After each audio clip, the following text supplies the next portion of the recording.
Hello, everyone. How's everyone doing tonight? Can you all let me know if you can hear me okay down in the chat? Hey, True Helper, how are ya? I gotta do a couple things and get situated. I'm a couple minutes late because my little boy decided that he needed to cook something right next to where I am going live at. So I just dropped the link to our Facebook group. If anybody wants to join. Hi, Marie. Let me see who's here. Hi, Des. Carly, I talked to you today. Hi, Joan.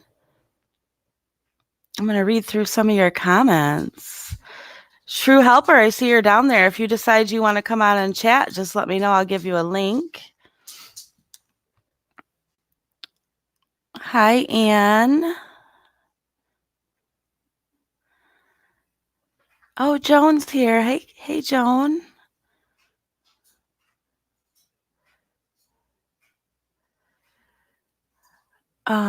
Also, you guys will have to bear with me because I have like a winter cold. So I'm so sorry if I'm sniffly or if I have to mute my mic to cough. I'm not sick. It's just, it won't go away. Hey, Casey, you did talk to me today, Marie. I enjoy talking to you. Hey, Tabitha.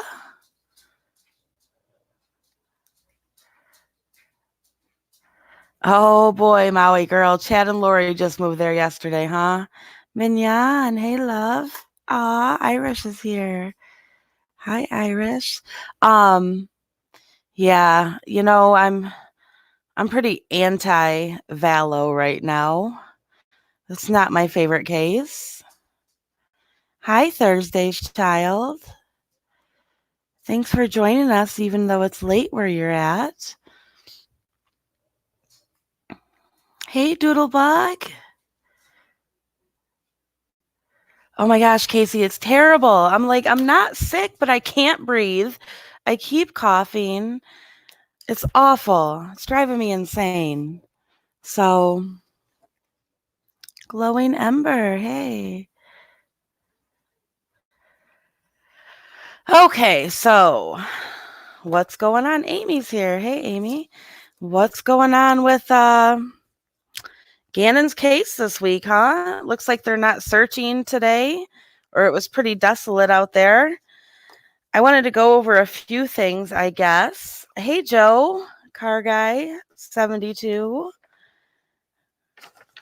Got a lot of my people down there tonight. Thanks, guys. Aw, Mignon, good luck at your MRI. I love you. So, the search area where they've been searching for Gannon is pretty desolate today. There's not much going on there in that area. So, I thought I would go over a few things. Today is day 22, the end of day 22, sadly, and still no Gannon. And it's frustrating. It's frustrating. I wanted to just discuss a couple things. Hey, Soul for Music. I'm going to let a couple more of you join here before I get started so I don't have to start over. It's frustrating to say the least, though, that we're on, we're going into day 23 here soon, and Gannon is still not home. There's still not any answers. And it seems the longer he is missing, the more the rumors are growing. And it's a crazy world out there on social media, isn't it, guys? It's crazy out there. Yeah, I know, Marie. It's very frustrating. I think, your favorite Amy. The chat's moving, Gina. I see it moving. Maybe not moving as fast. It's moving though.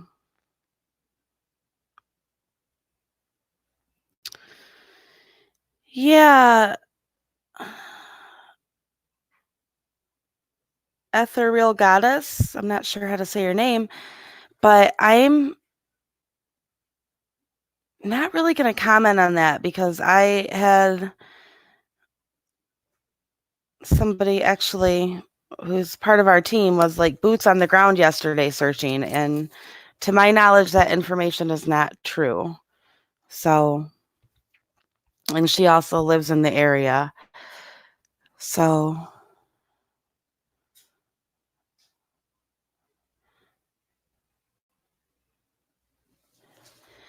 anyways, I'm going to go ahead and get started. Hold on.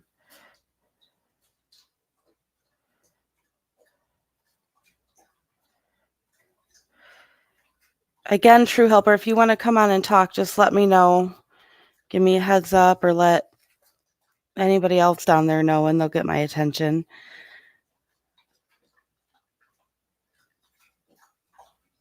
Is Will in here? I didn't see Glare. Oh, Will's here. Hey, Will. Okay, so is anybody familiar with Occam's razor? Have you guys ever heard of that? It is a great logical tool that can be applied to many, many aspects of life. And it's something that I always come back to when researching true crime. And that theory is that the simplest solution is likely the right one. Okay, let me know when you're back, True Helper, and I'll drop you a link. So I have to even bring myself in just in general in life because I tend to be an overthinker.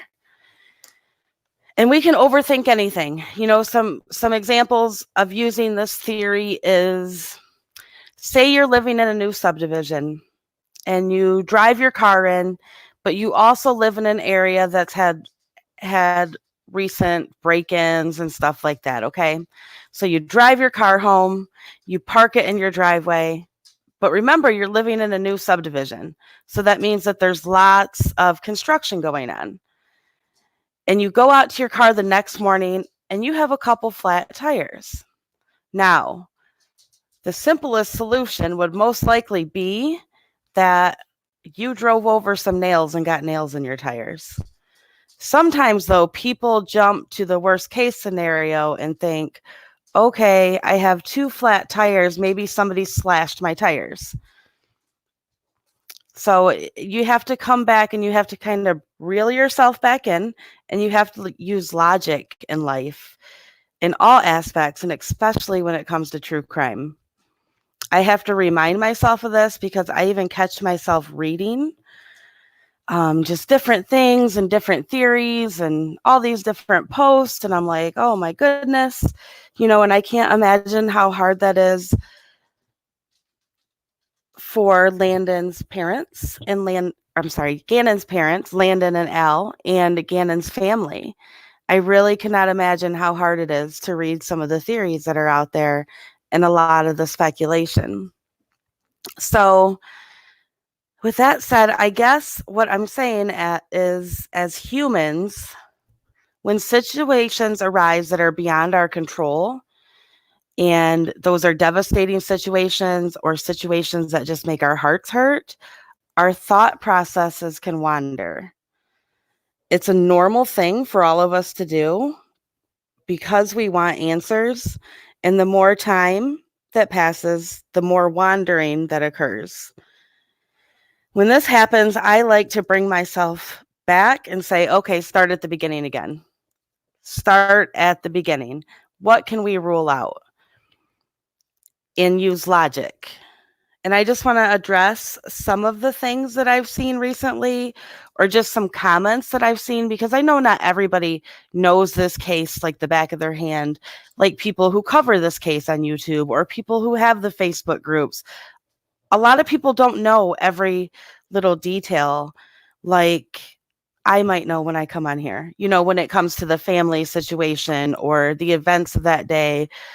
And so just to go back over a couple things, a lot of comments that I keep seeing is that they need to search Garden of the Gods.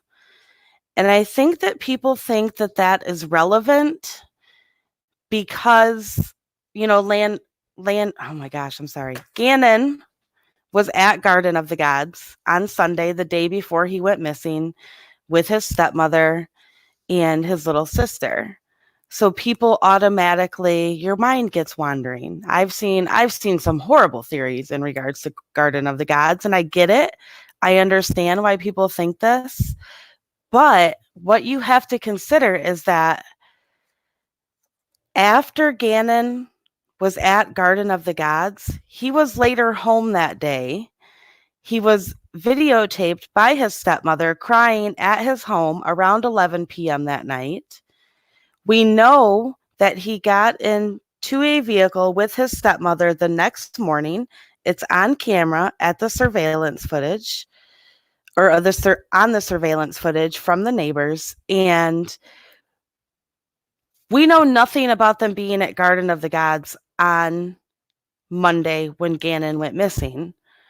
Now take that information and apply it to where investigators have been searching for the last week. Because investigators, this isn't like Andy Griffith. It's not those kind of cops. These are serious investigators. The FBI is involved.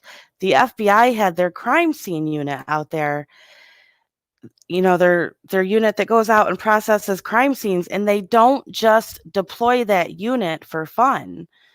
It's not a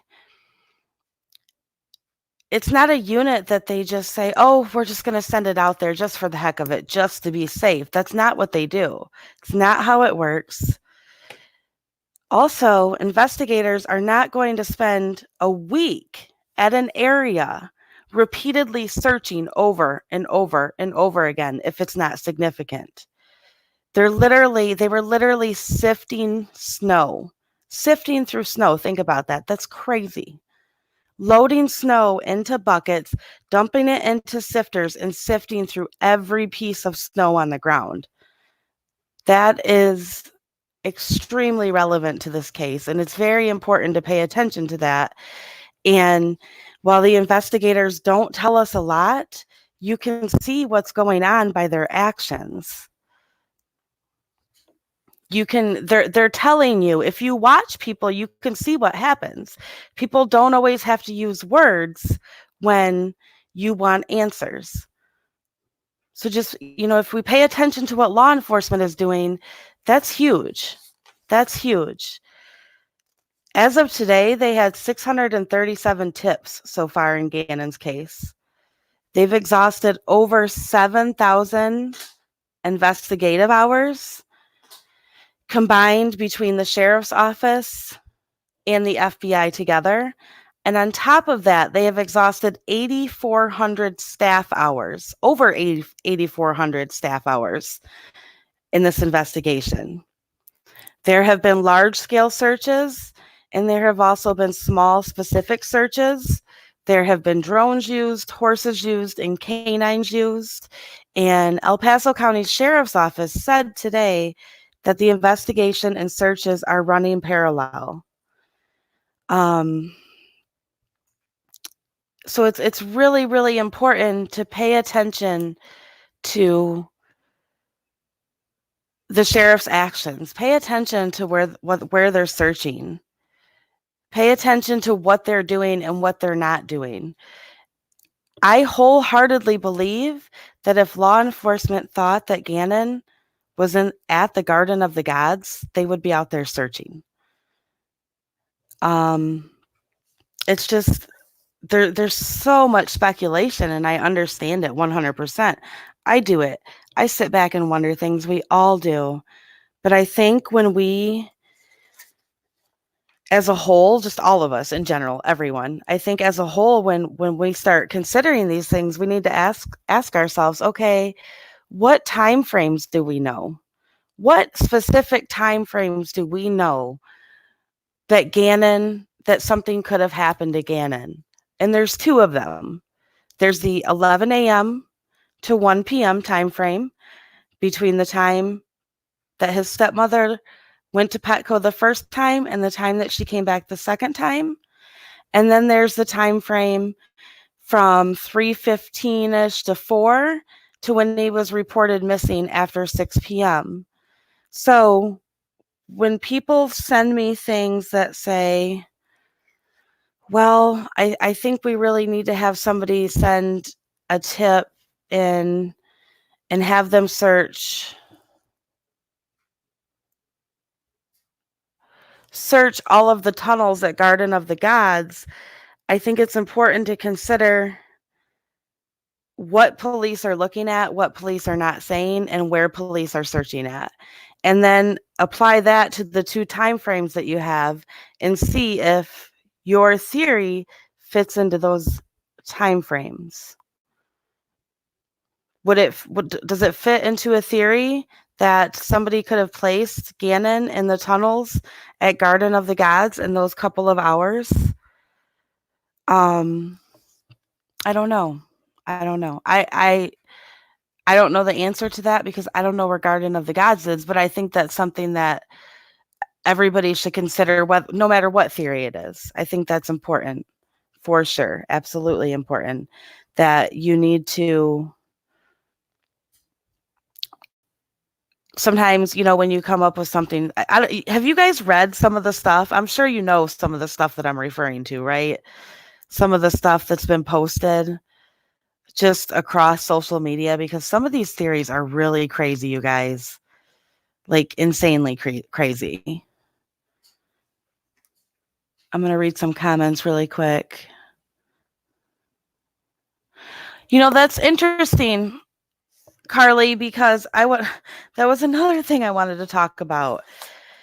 Is much like the Watts case, and while I feel that those videos in the Watts case with shadow videos were helpful, they did become helpful. We now have shadow videos in this case, and it's interesting because I found an article. It was just published today, and I'm not going to read the whole thing. It's a timeline. I'll drop the link to it. You guys can read it. I think it's posted in our Facebook group. If it's not, it will be. But I wanted to read just this one part because it is very, very telling.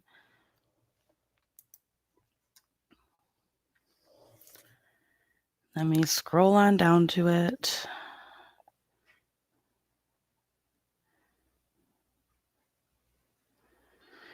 So this was in regards to the surveillance footage that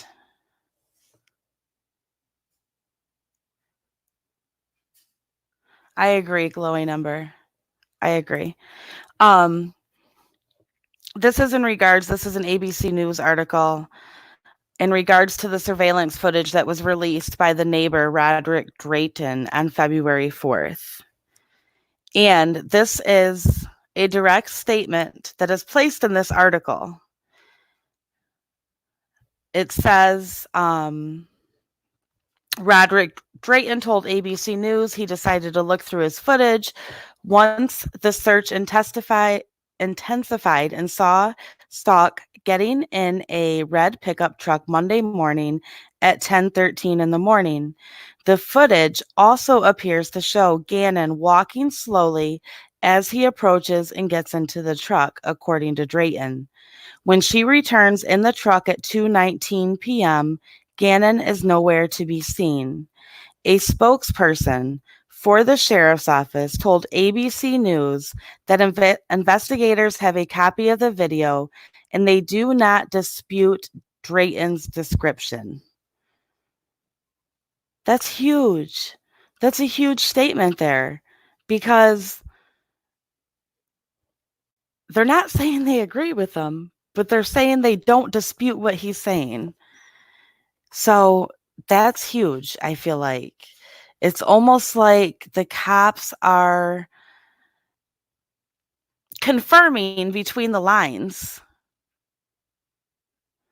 confirming between the lines without saying it in so many words that what we see is the truth, that T left with Gannon and T did not return with Gannon.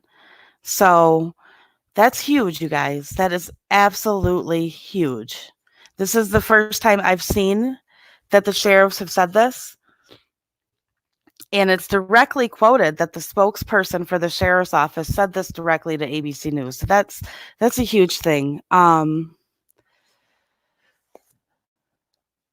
Yes, I agree, Danette. This is important. They're not refuting the video. That's huge. Yeah.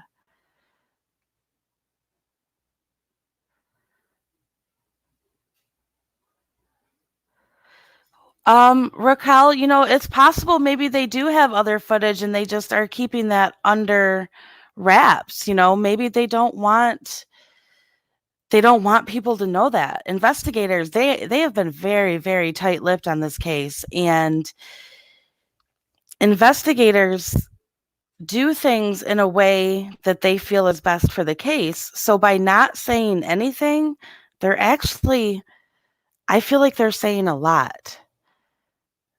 I hope that makes sense. Sometimes people don't have to say anything in order to tell you things. I'm going to drop the link to the article so you guys can read it on your own. Oops.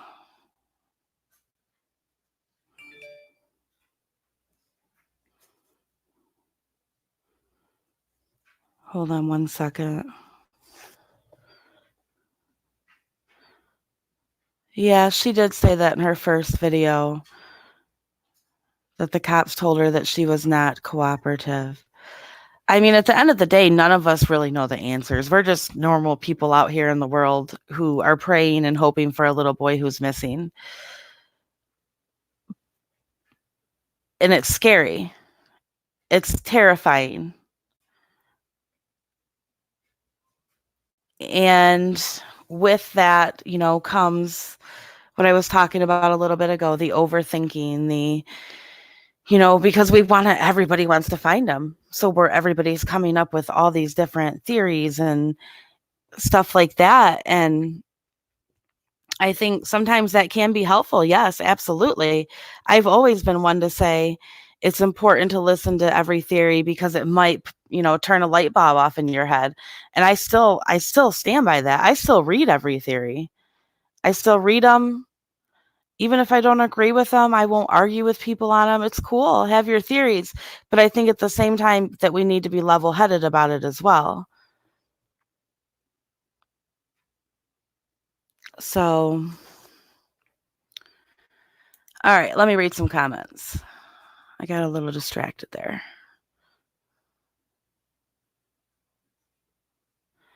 Somebody asked if I saw the most recent videos done by Undisputed Truth. I have, and I'm going to be 100% honest with you.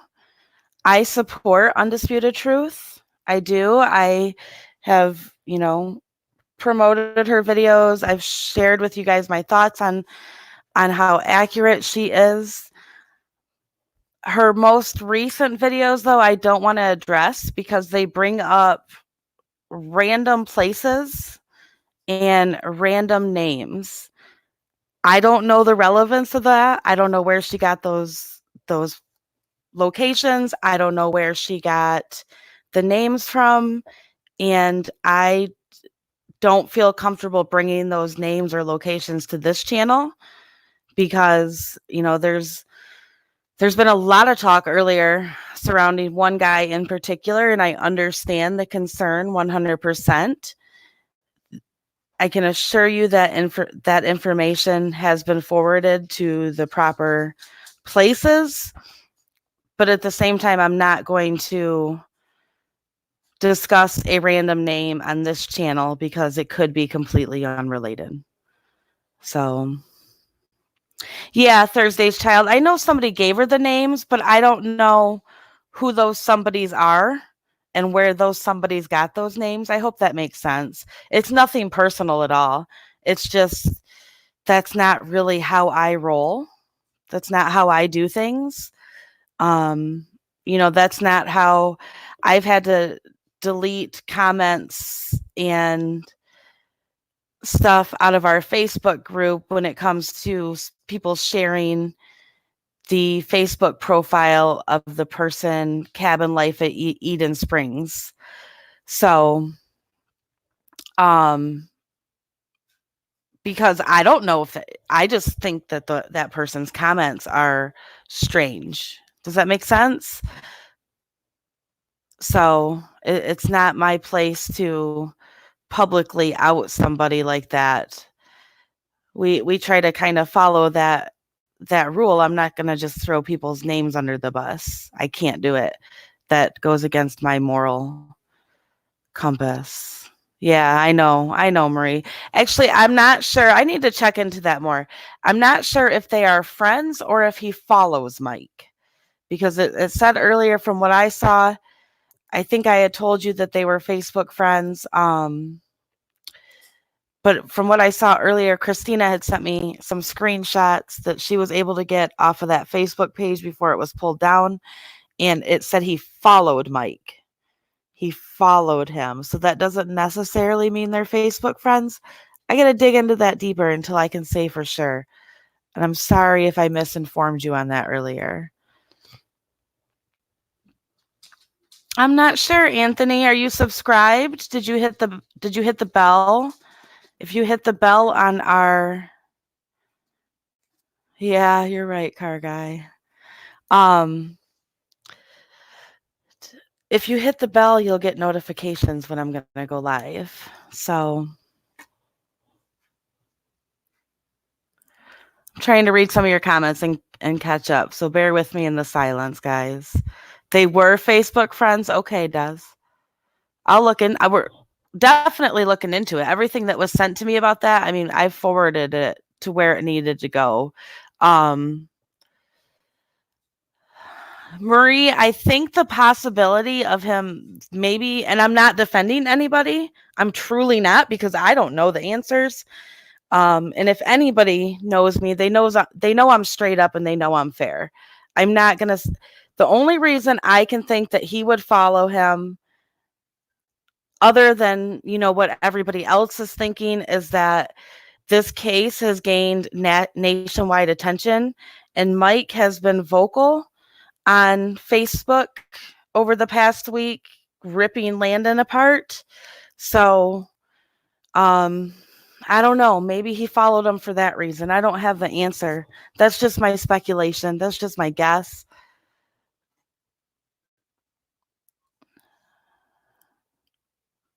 Huh, Raquel, that's weird.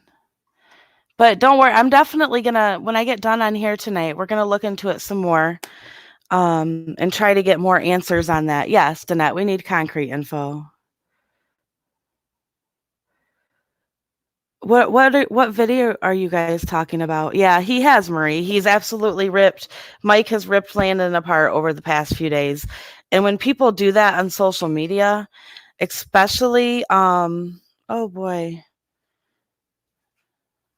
What is this? A tweet.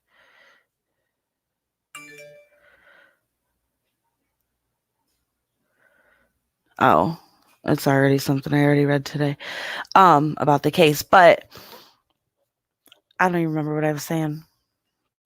Oh, with Mike doing what he's been doing online, and tearing Landon apart and saying that she took his child to Texas and she left him. And he's essentially a part of a very high profile case that thousands upon thousands of people are watching. People know his name and people are screenshotting his posts and posting them in Facebook groups and all of that. So then when that happens, people on Facebook, they then go and they try to add that person who posts that stuff. They go and follow that person who posts that stuff because unfortunately people like to watch stuff like that be posted. Oh wow, he was in jail. Huh. So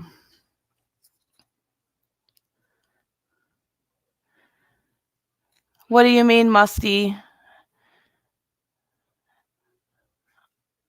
that I'm not saying your whole name. The backlash from this case will be insane. Someone just started a family war. What do you mean by that?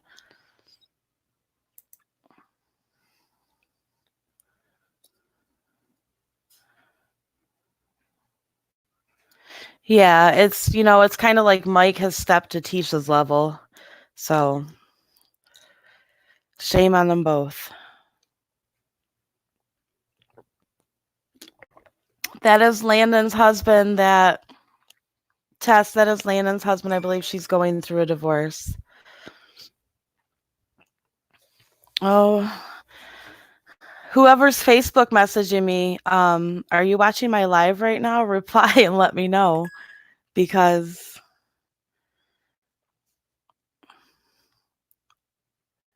just tell me in the comments that it's you Facebook messaging me, because these messages are interesting.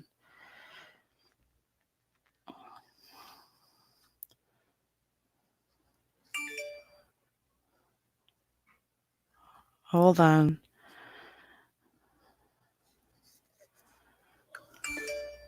Can you guys hear that? I'm sure you hear the messages going off, right? Oh boy, let me go read them.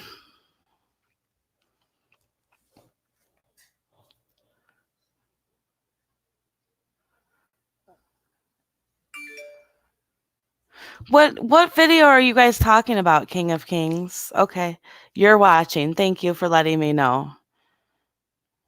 Thank you. It's okay. Oh my gosh. The email. Okay. All right. So, message me again if you want me to try to discuss what you're sending me.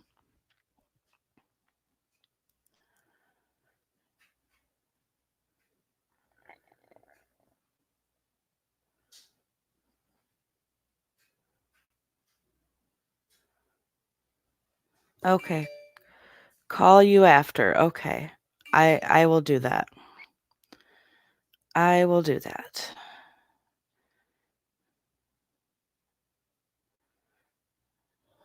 Okay.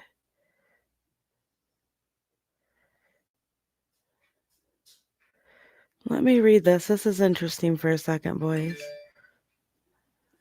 Guys, I think I just said boys like I was talking to my kids. I'm so used to saying, hey, boys. Sorry, guys. Oh, Katrina had a live the other day. Was it on Gannon?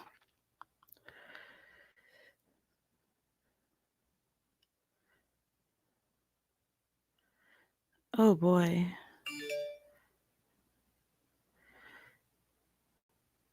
Okay. I'm reading your messages, and I'll totally, I get it. I get it.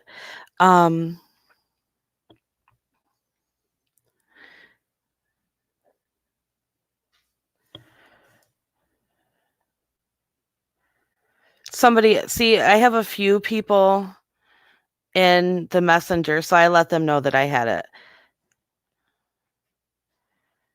Sorry about that. That's where the confusion came in. Let me.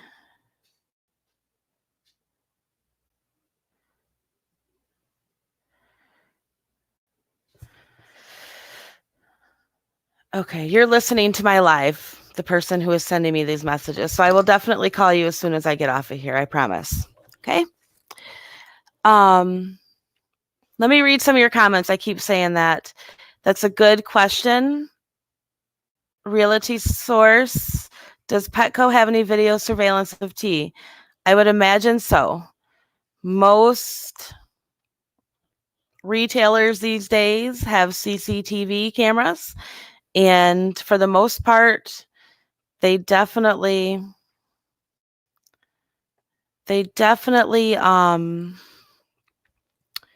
use them.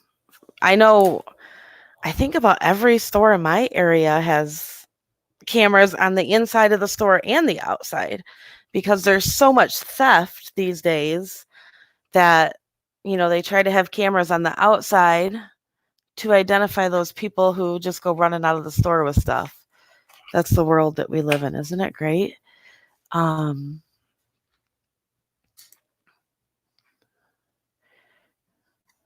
I'm going to talk about him. Let's see here.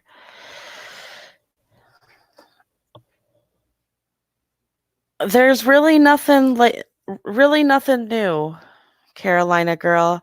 I will say this. Letitia is one hell of a person to try and figure out. And I have no problem saying this publicly. I don't know what she has done, but like with her name, but I can find records on anybody. I never have a problem when it comes to finding birth records and pulling a background report. This is the one person that I cannot find, and it's very strange. Very, very strange. I mean, even looking through her family records, can find her mom, can find her sister, can find other family members, but cannot find her. That's interesting. I don't know what that means though. So, Kim Craig, are you new to my channel? Yeah, just Shelly. Cameras are everywhere. All right, I have another notification. I wanted to read the official update from El Paso County today. I'm waiting on True Helper, so I'm kind of just trying to kill time here.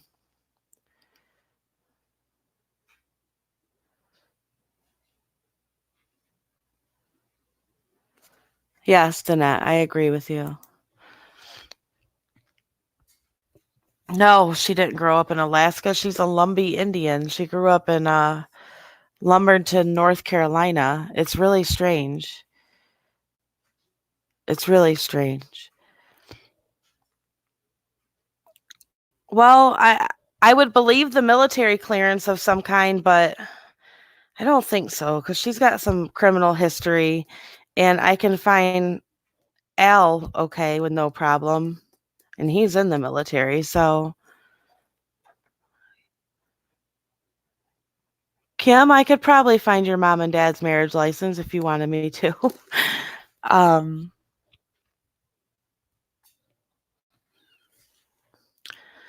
Yeah, Marie, I cannot figure out. It's driving me crazy. I told my admin team today, I'm like, you guys, I've either gotten really, really dumb in the past few weeks, or this girl has pulled something to where her finding her identity is next to impossible. It's really, really strange. So I'm determined to find it. Yeah, can't find her under Locklear either. I found one measly report from an old email address, and it's not anything to write home about. It's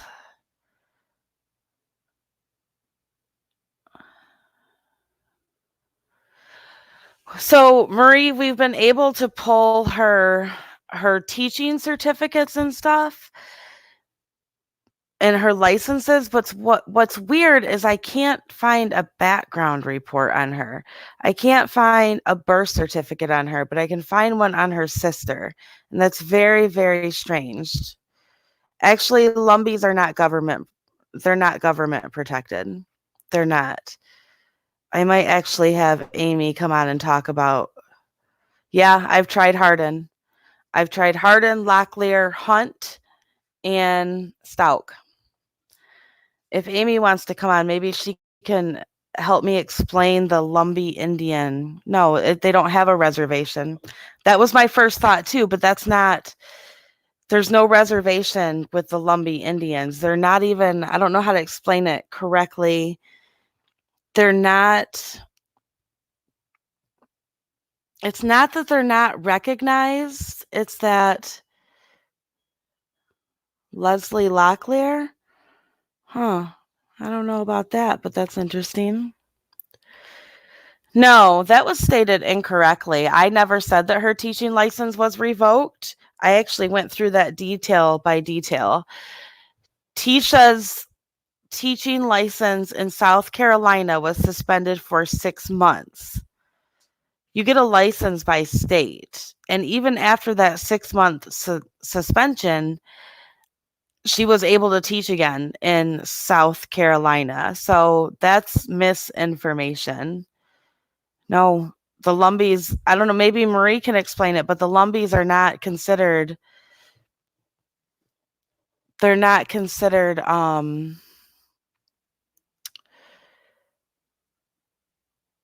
I don't know how to explain it. Well, here, Marie summed it up for you. You can see her comment pinned there on the. Yeah, Amy, do you want to come drop some knowledge? If you don't want to, it's totally okay. I know it's late and you got stuff going on. Yeah, that's another way to explain it, Des. They're not recognized by the native tribes. They do not have a reservation. They're kind of like, I don't, gosh, like the gypsies of Indians. Is that a way to explain it? I don't know.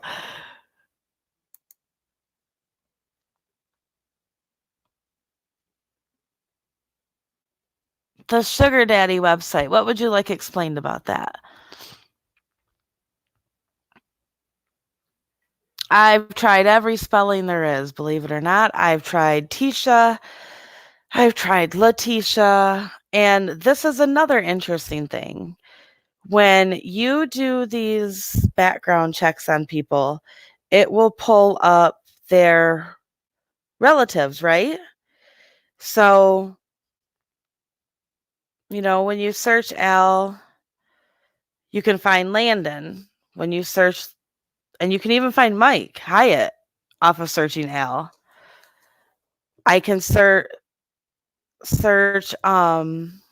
Tisha's ex-husband who passed away, Chance Hunt, and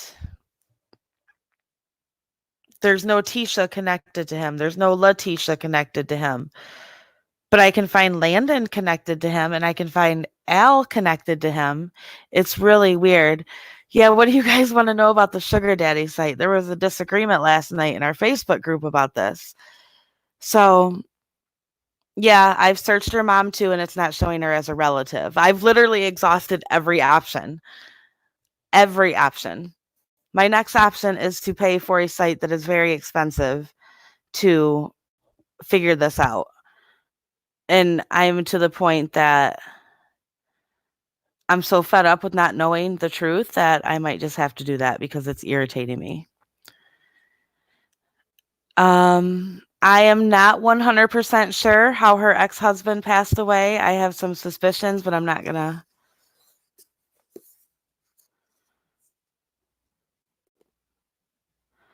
So the sugar daddy website, every member that joins that website, whether you're the sugar daddy or you're the sugar baby, you have to pay. You have to pay for the premium account. If you join it, you can use the free account, but it doesn't keep your profile updated. It won't keep your profile active. It won't keep your profile in Google searches to get hits on Google searches.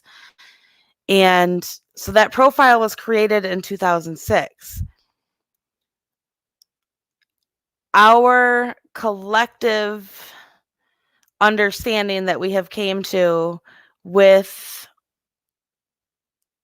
it's not the spelling, you guys. It's not, because I'm like, when I search her, she's not attached to her mother. She's not attached to her husband. She's not attached to Jones is a name for her too. Is that what you're saying, Marie? She's not attached to any of these people like she should be. It's very strange. Anyways, the sugar daddy site. Some of them, yeah, I guess. Like, I'm just gonna have to try this theory out, I guess, just to prove it's the truth and take one for the team and try to explain it the best way I can. But everybody who joins has to pay if they want the premium services. If they want the services that, yeah, I Jones is a Lumbee last name. Okay, we'll see what we can do with that. I'm wondering if she could be adopted. That's my number one theory right now is that she's adopted. So, in order for Tisha's sugar daddy site to still be active today, somebody's had to been paying for that for the last, I don't know, 12 years, 13 years. It looks like it's been managed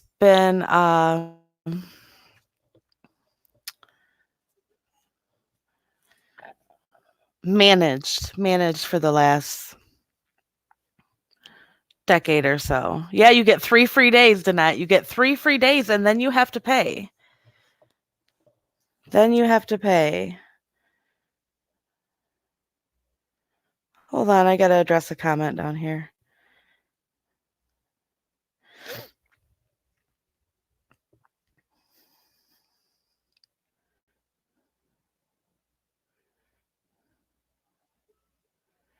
Yeah, I was noticing, so I can find we found an Oxendine name attached to her, but this isn't the same person. I don't know, it's weird. It's really weird. I mean, when I pull up the records, I mean, you can find her on free search engines, but you don't find very much. However, when I pull up the background report, she's not even listed at the address with Al, which is strange. I mean, you can Google searches will show you that, yes. There's a couple different engines that Google will show you that, but yeah, you got to do some research, Carly, on the Lumbee Indians. It's interesting.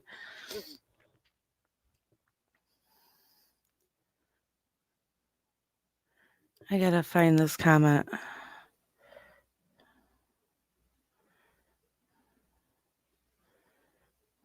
Okay. Yeah, that's another thought to Jeanette. What Big Eyes has found her info. Well, what Big Eyes, if you want to message me, maybe we can compare what we found. Yeah, that's not what we use. And our from what I know, what we found on there was not detailed. So we use a totally different one.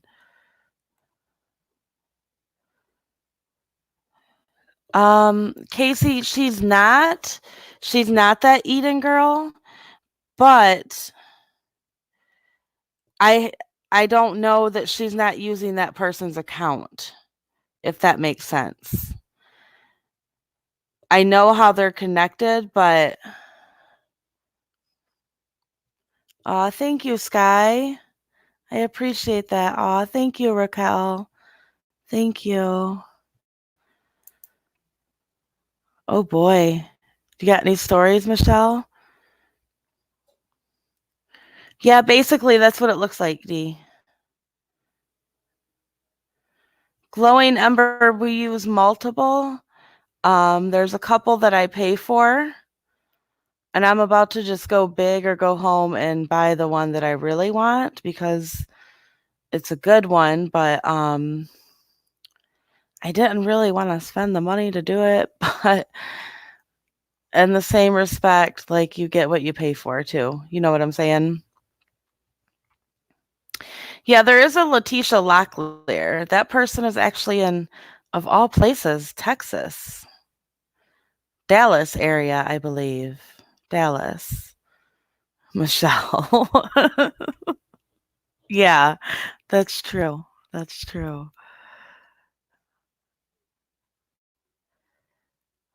No problem, just Shelly. I have a great team that helps me and they do a lot of work too. Yes. Well, Stu, if you want valid background checks, yes, you have to pay for them. Those free ones are not accurate.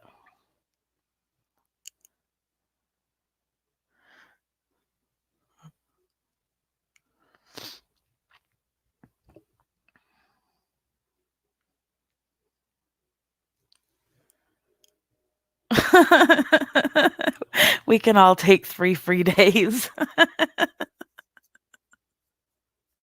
Yeah, I noticed that. Actually, it was Amy who brought that to my attention because there is a Tisha Ox.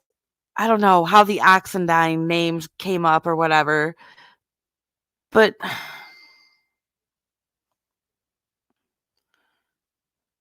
oh, somebody is that her? You just sent me this Facebook. Okay, so yeah, that's not her. That must have been the one I found earlier that's 37. Oh, she's scary.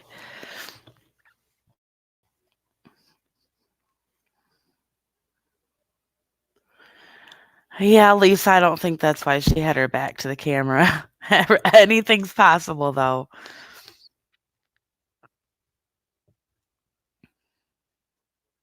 I can't even say his name. Or, yeah. Lila, I think I just opened your message. Yes, that's what it was, Amy. The Tisha Harden in Dallas connected to an Oxendine in Locklear and is the same age. It's strange. It's strange. Very strange. Yes, Audra, that is a great point. But that's what leads us back to totally what leads us back to. So we can't find her birth records, though, okay? We can't find her birth records, and we should be able to find those. We can find her sisters and her moms. That leads me back to think that there was an adoption or something that happened, maybe. Yeah. What did you say that was? I'll have to check that one out. I pay for a service now, but there's one out there that's really, really, really good. I just have to make a decision about that. Aw. No marriage certificates either. It's weird. It's really, really strange. I don't know what it means. I don't know, but I found her divorce. We found her divorce from what was his name? Chance Hunt. We found that. Joe, she was hatched, not born.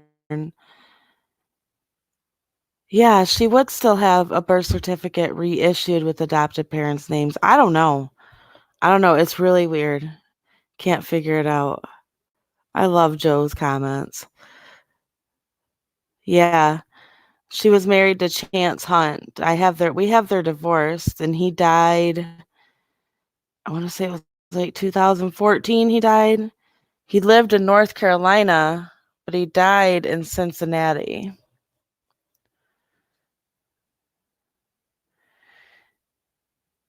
Yeah, it's just I don't know. It's strange. It's strange. She has to pay tax. I mean, she has a social. I'm not saying that she doesn't have a social security number or anything. What I'm saying is I can't. When you search Al, Tisha's not there attached to him. When you search her mother and try to pull up birth records, you can find it on. You can find it on her mom and her sister, and I have Chance's obituary. I have it. We just haven't shared it because it's not really relevant to the case. I mean, we use it for research purposes, but it's not really relevant to Gannon's disappearance. So Okay, Des, awesome. Is she legal? LOL. I don't know. I don't know the answers. Yeah, she would have to show a birth certificate, and this is what's crazy. North Carolina birth records are public record. Can't find her. So, I don't know. Maybe there was a name change or something along the way. Maybe there was a name change. She also comes up with 2 different middle names, or actually an alias. One of her aliases is Letitia Taylor Harden instead of Letitia Lynn. I don't know, Marie. I'll message you after I'm done. Maybe we can brainstorm on some different ways. Yeah, she has. Yeah, I don't doubt that she has a Soch. I think that. Huh, Amanda. I'll check that one out. Yeah, it's Raquel. His obituary has a lot of names on it. A lot. You're feeling a name change? Yeah, that's what I'm thinking, Danette. Something maybe, I don't know. Maybe her first name is something different and her middle name is Letitia. I don't know. But we'll figure it out for sure.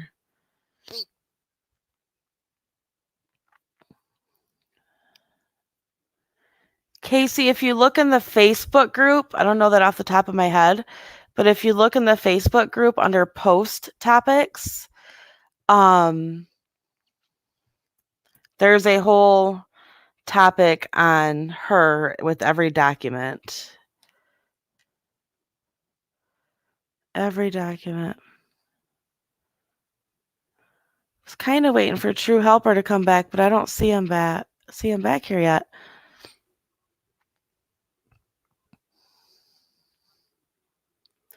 They're not a tribe though, Christy. Like they're not a recognized. I don't know how to explain it. Okay, Carly, I'll give you the. How about if I'll drop it. I'll just drop it down there. Hold on. Let me copy and paste it again.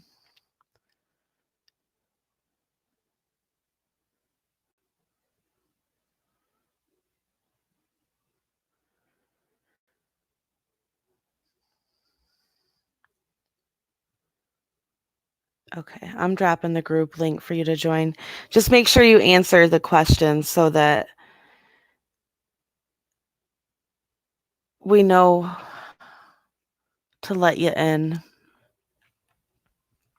Yeah, it's more like an offshoot doodlebug. Yeah, True Helper, where are you?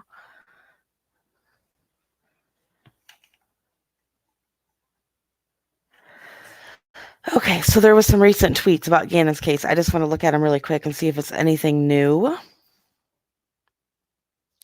Or, oh, well, that person tweeted the wrong.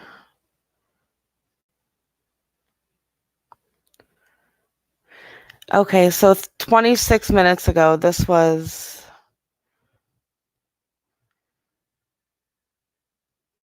El Paso County Sheriff's Office. They tweeted the numbers I went over earlier, the 637 tips, over 7,000 investigative hours with the Sheriff's Office and FBI, and over 8,400 staff hours. But they also added the absence of information provided to the public does not mean that the investigation has slowed down. So that's important.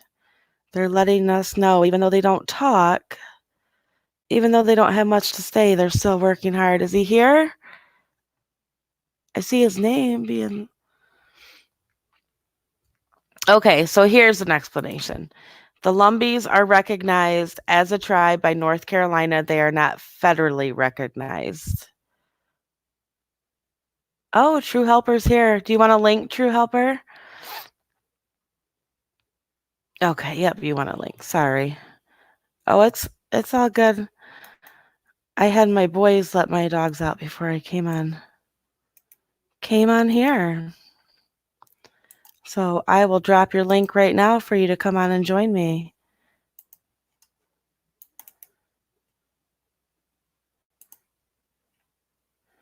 Yeah, I haven't looked for Harley because she's a minor and there won't be anything on her yet. She's only 17.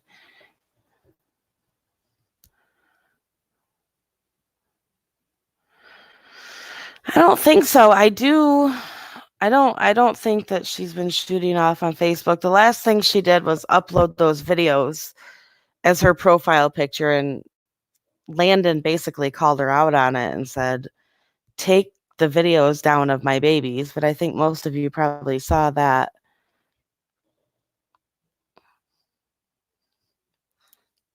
Daz, you're funny.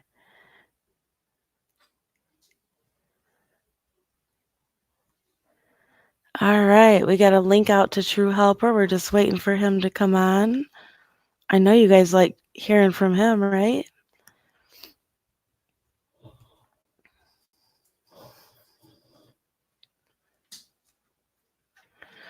Oh, they're just basic questions, Carly. Like, I don't know. They're not anything serious. It's gonna ask you where you came from. Just make sure you put YouTube. And I would put on there, Danielle said I can come in, just in case anybody else gets the. No, Joe's down there. Joe might get your request. Amy might get it.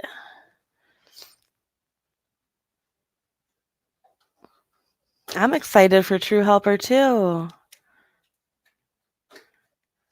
Aw. It's great to hear that about the chat, Shelly. Landon has some great self-control. Absolutely, because we all know how I feel and what I've said. She's much stronger than I. Danielle says, I'm cool. Let me in.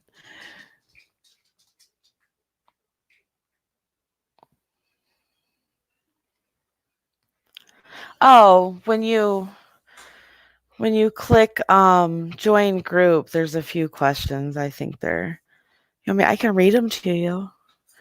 I don't even know what they are anymore. I wrote them and don't remember them.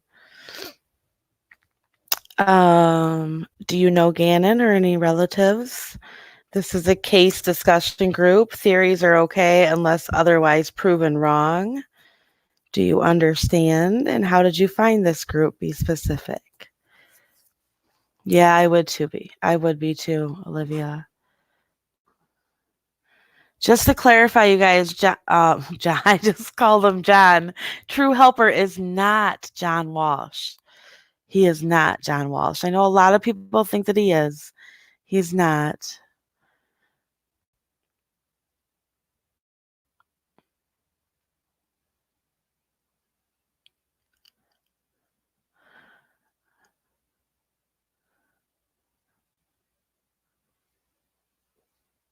Yeah. She does come up on there, Iris. Yeah. That is actually the one that she does come up on. I do have a cold. I said that when I first came on. It's just like I'm not sick. It's just this winter stuff. I can't seem to get rid of it. So yeah, I need sunshine.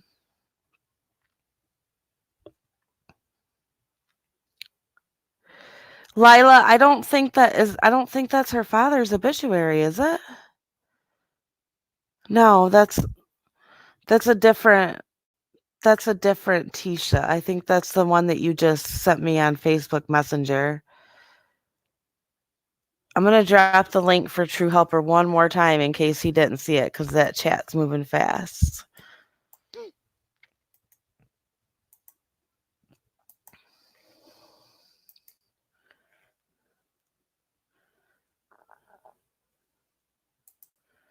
No problem, Iris.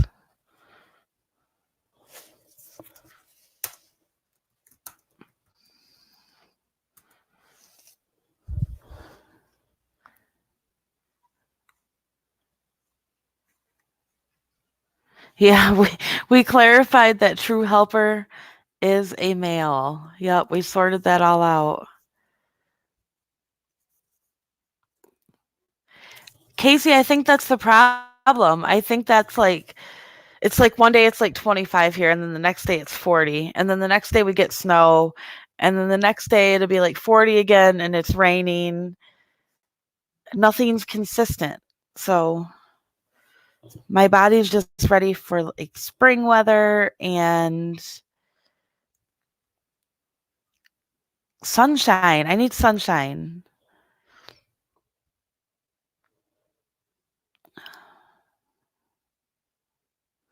Oh, there's True Helper, guys. 1 second. I'm going to bring him in. In the meantime, while I'm bringing him in here, can you guys drop lots of blue hearts for Gannon? I got to go up here and pull that down.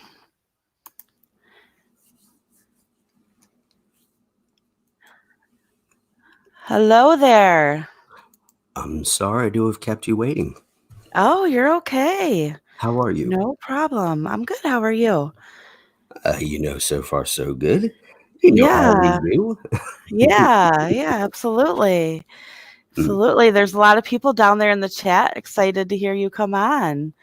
So I think the ones down here tonight, not all of them were here the other night because they weren't up at the crack, or I wasn't even the crack of dawn. We were just up all night, huh? yeah, it was pretty late. It was late. Yes, it was late for sure. Mm, So I read your comment that mm. you left, and looks like you're putting some time towards Gannon's case, and I wanted to thank you for that. Oh, no thanks needed. None needed at all. I know It's it's my it's my pleasure.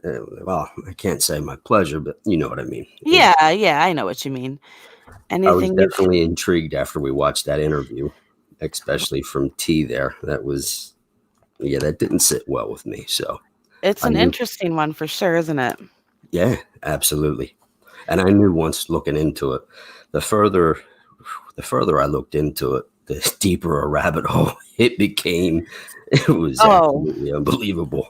yeah, it's a rabbit hole for sure. It is. It's one that you say what? And then you have to try to make sense of things. So it's definitely a rabbit hole. Have you been following the searches this week? Yeah, well, usually whenever I or anyone I know or am associated with starts looking into a case, we'll pull any and all information that's available online. Okay. And, and that's what we did for the most part. The only thing I haven't done yet was join your Facebook group. But to be honest, I haven't been on Facebook in quite a number of years. So, Right, right. I I, totally get it. yeah, I was, I don't know, done with that many moons ago. Yeah, I don't blame you. I don't blame you. I can always send everything to you too. Uh, If you'd rather that, I'm happy to send you what we have, and even the stuff that we have that we haven't shared, cuz believe it or not, there's probably a lot more that we haven't posted than what oh, we I actually have, imagine because so. there's so much stuff that's not really I mean, you don't want to put stuff out there and out people. And the one thing that really had my attention earlier today was the video of her leaving and then coming back without Gannon. Now, Yes. my only question to that is, again, sifting through all of this information, it is a little overwhelming at first, but did she not say that he left on his own accord from his home or their home there to a friend's house that day? She did. She Okay. did. All She right. So said that, that she was in the basement with earbuds in, working out, and he asked to go to a friend's house and left through the back door, mm, which doesn't really make sense if she was in the basement. I mean, I guess they could have cameras inside their house, right. security cameras that could have shown her that, but in the same respect, if those security cameras showed that, I don't feel like the FBI and El Paso County Sheriff's Office would have changed his status from a voluntary runaway to missing and endangered. And I don't think her husband would have threw her out on the streets either. Mm. So Yeah, again, not pointing any blame definitively right now, but it Right, definitely doesn't sound right. And any investigator, even a first year, would know that something's definitely off. And then when you lie about something so vital such as that, I mean, she had the mentality and the memory enough to say exactly what she was doing, including all those details about the earbuds being in, this, that, and the third, and right, then leaving. But you're going to forget about leaving in your truck and returning without him inside of said truck. Doesn't make any sense to me. right, Really. right. It's very hard to wrap your head around. And I don't know, were you on earlier when I read from ABC News tonight that they had posted? And their statement was, because they've not really spoke about the video. They've kind of said, we're not, that's part of our investigation. We're not going to speak about that. But ABC News, I guess it was posted yesterday, last night, February 18th, stated that they spoke with El Paso County in regards to the neighbor's account of the video surveillance photo or video that he had, and that they do not dispute what the neighbor says. Hmm. And I can understand why they made such a vague comment, not really assigning any definitive words to that after she had made the allegations like she did about her civil rights being abused. So I can see very clearly why they used those type of Oh, for sure. non-definitive, and any words directly towards her, because I'm sure also they probably have in mind that she may also have a lawyer in her ear, that maybe they're just waiting for the authorities to say something that maybe they get tripped up on, and all of a sudden now she's got a case against them. And unfortunately nowadays, so many police departments settle out so quickly in a court of law over simple, even slander and libel, suits that are brought against them. And it's just sad, how many Oh, people go after them like that. But yeah. nowadays, it just seems like we live in a world where our current society has so many snowflakes and SJWs in it. I mean, you say one wrong thing or look at somebody wrong. I mean, Lord, it just like, where's the handcuffs at? You're going to Absolutely. jail. Right, right. It's Abso- ridiculous. Absolutely. Yeah, that totally makes sense and why law enforcement would be so quiet after Mm. her allegations that she made Oh, you in know, regards to them.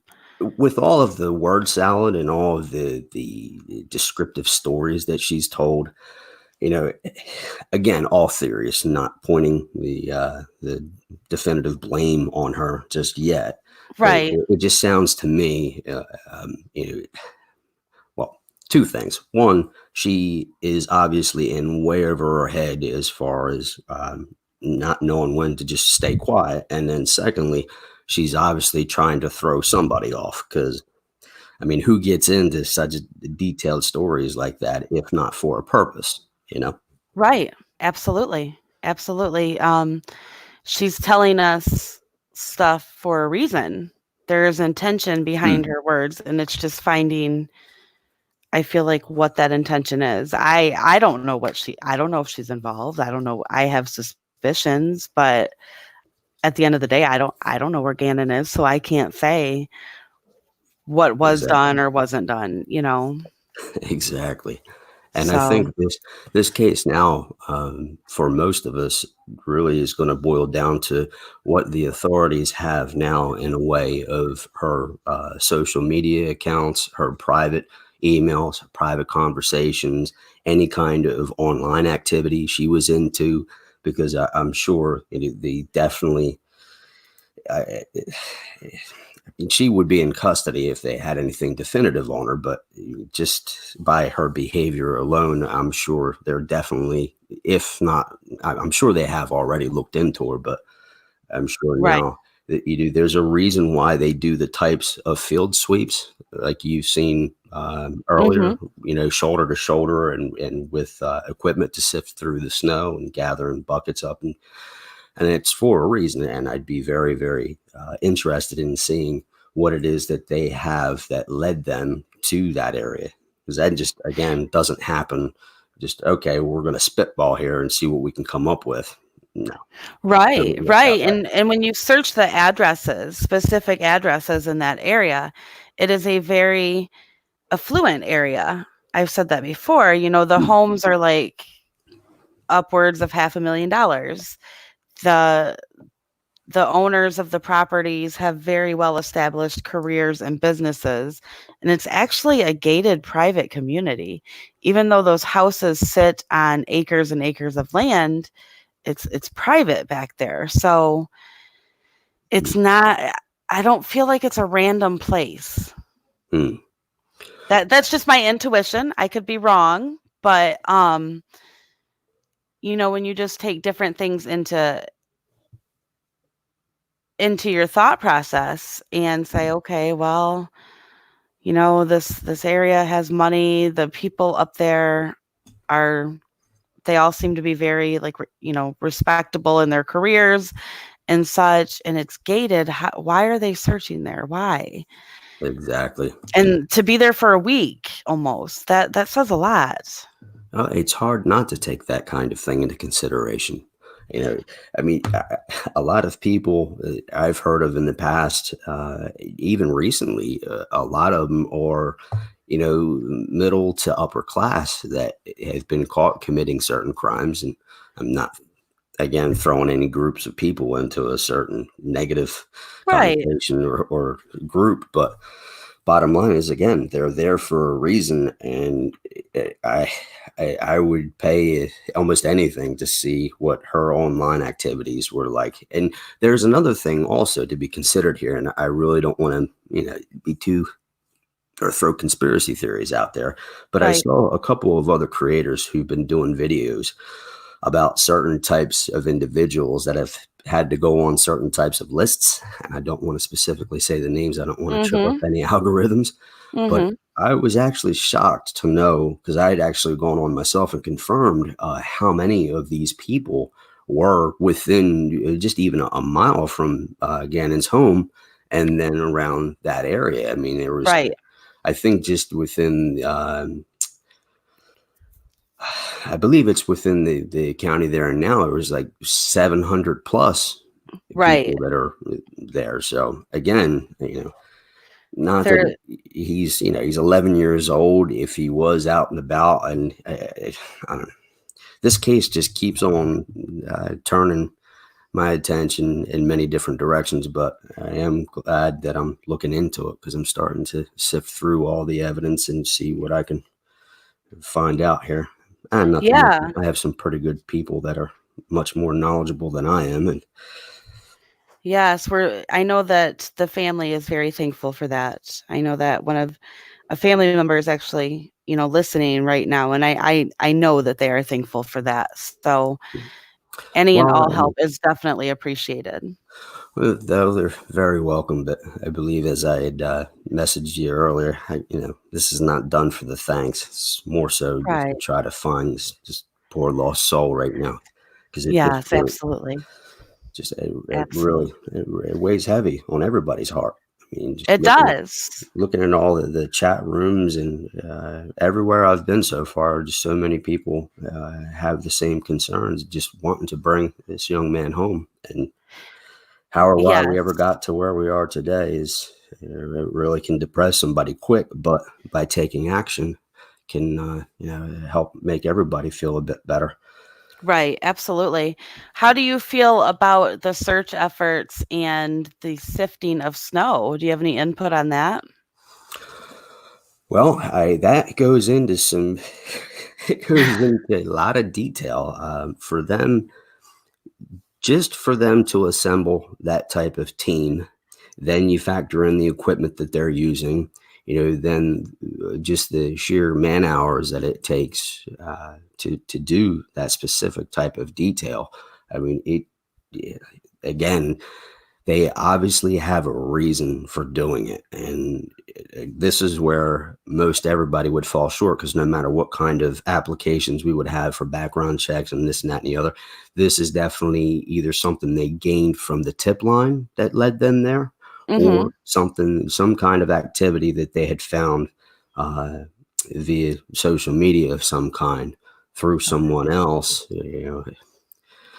Again, not pointing the finger at her, but very well. I mean, you just never know. And Right. so that's where our hands are tied in that respect, because Right. obviously they have all the intel and the technology when it comes to that. That's but Right.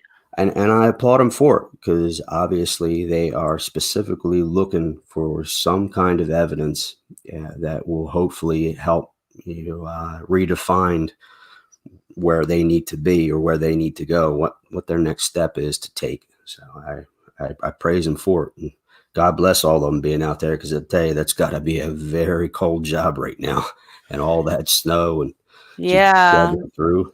Yeah, We actually have one of the members of our Real Massacre Talk team was boots on the ground yesterday. I So know. God bless. out Nothing there, but there was an NDA disclosure signed. So, right, right. And that's before awesome. anybody asks me, I don't know anything, and if I did, I Yeah. probably wouldn't share it anyways.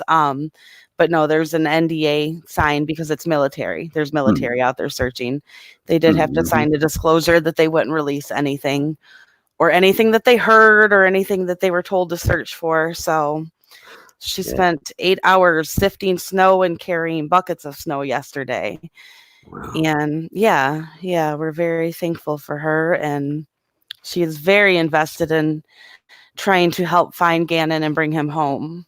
Yeah.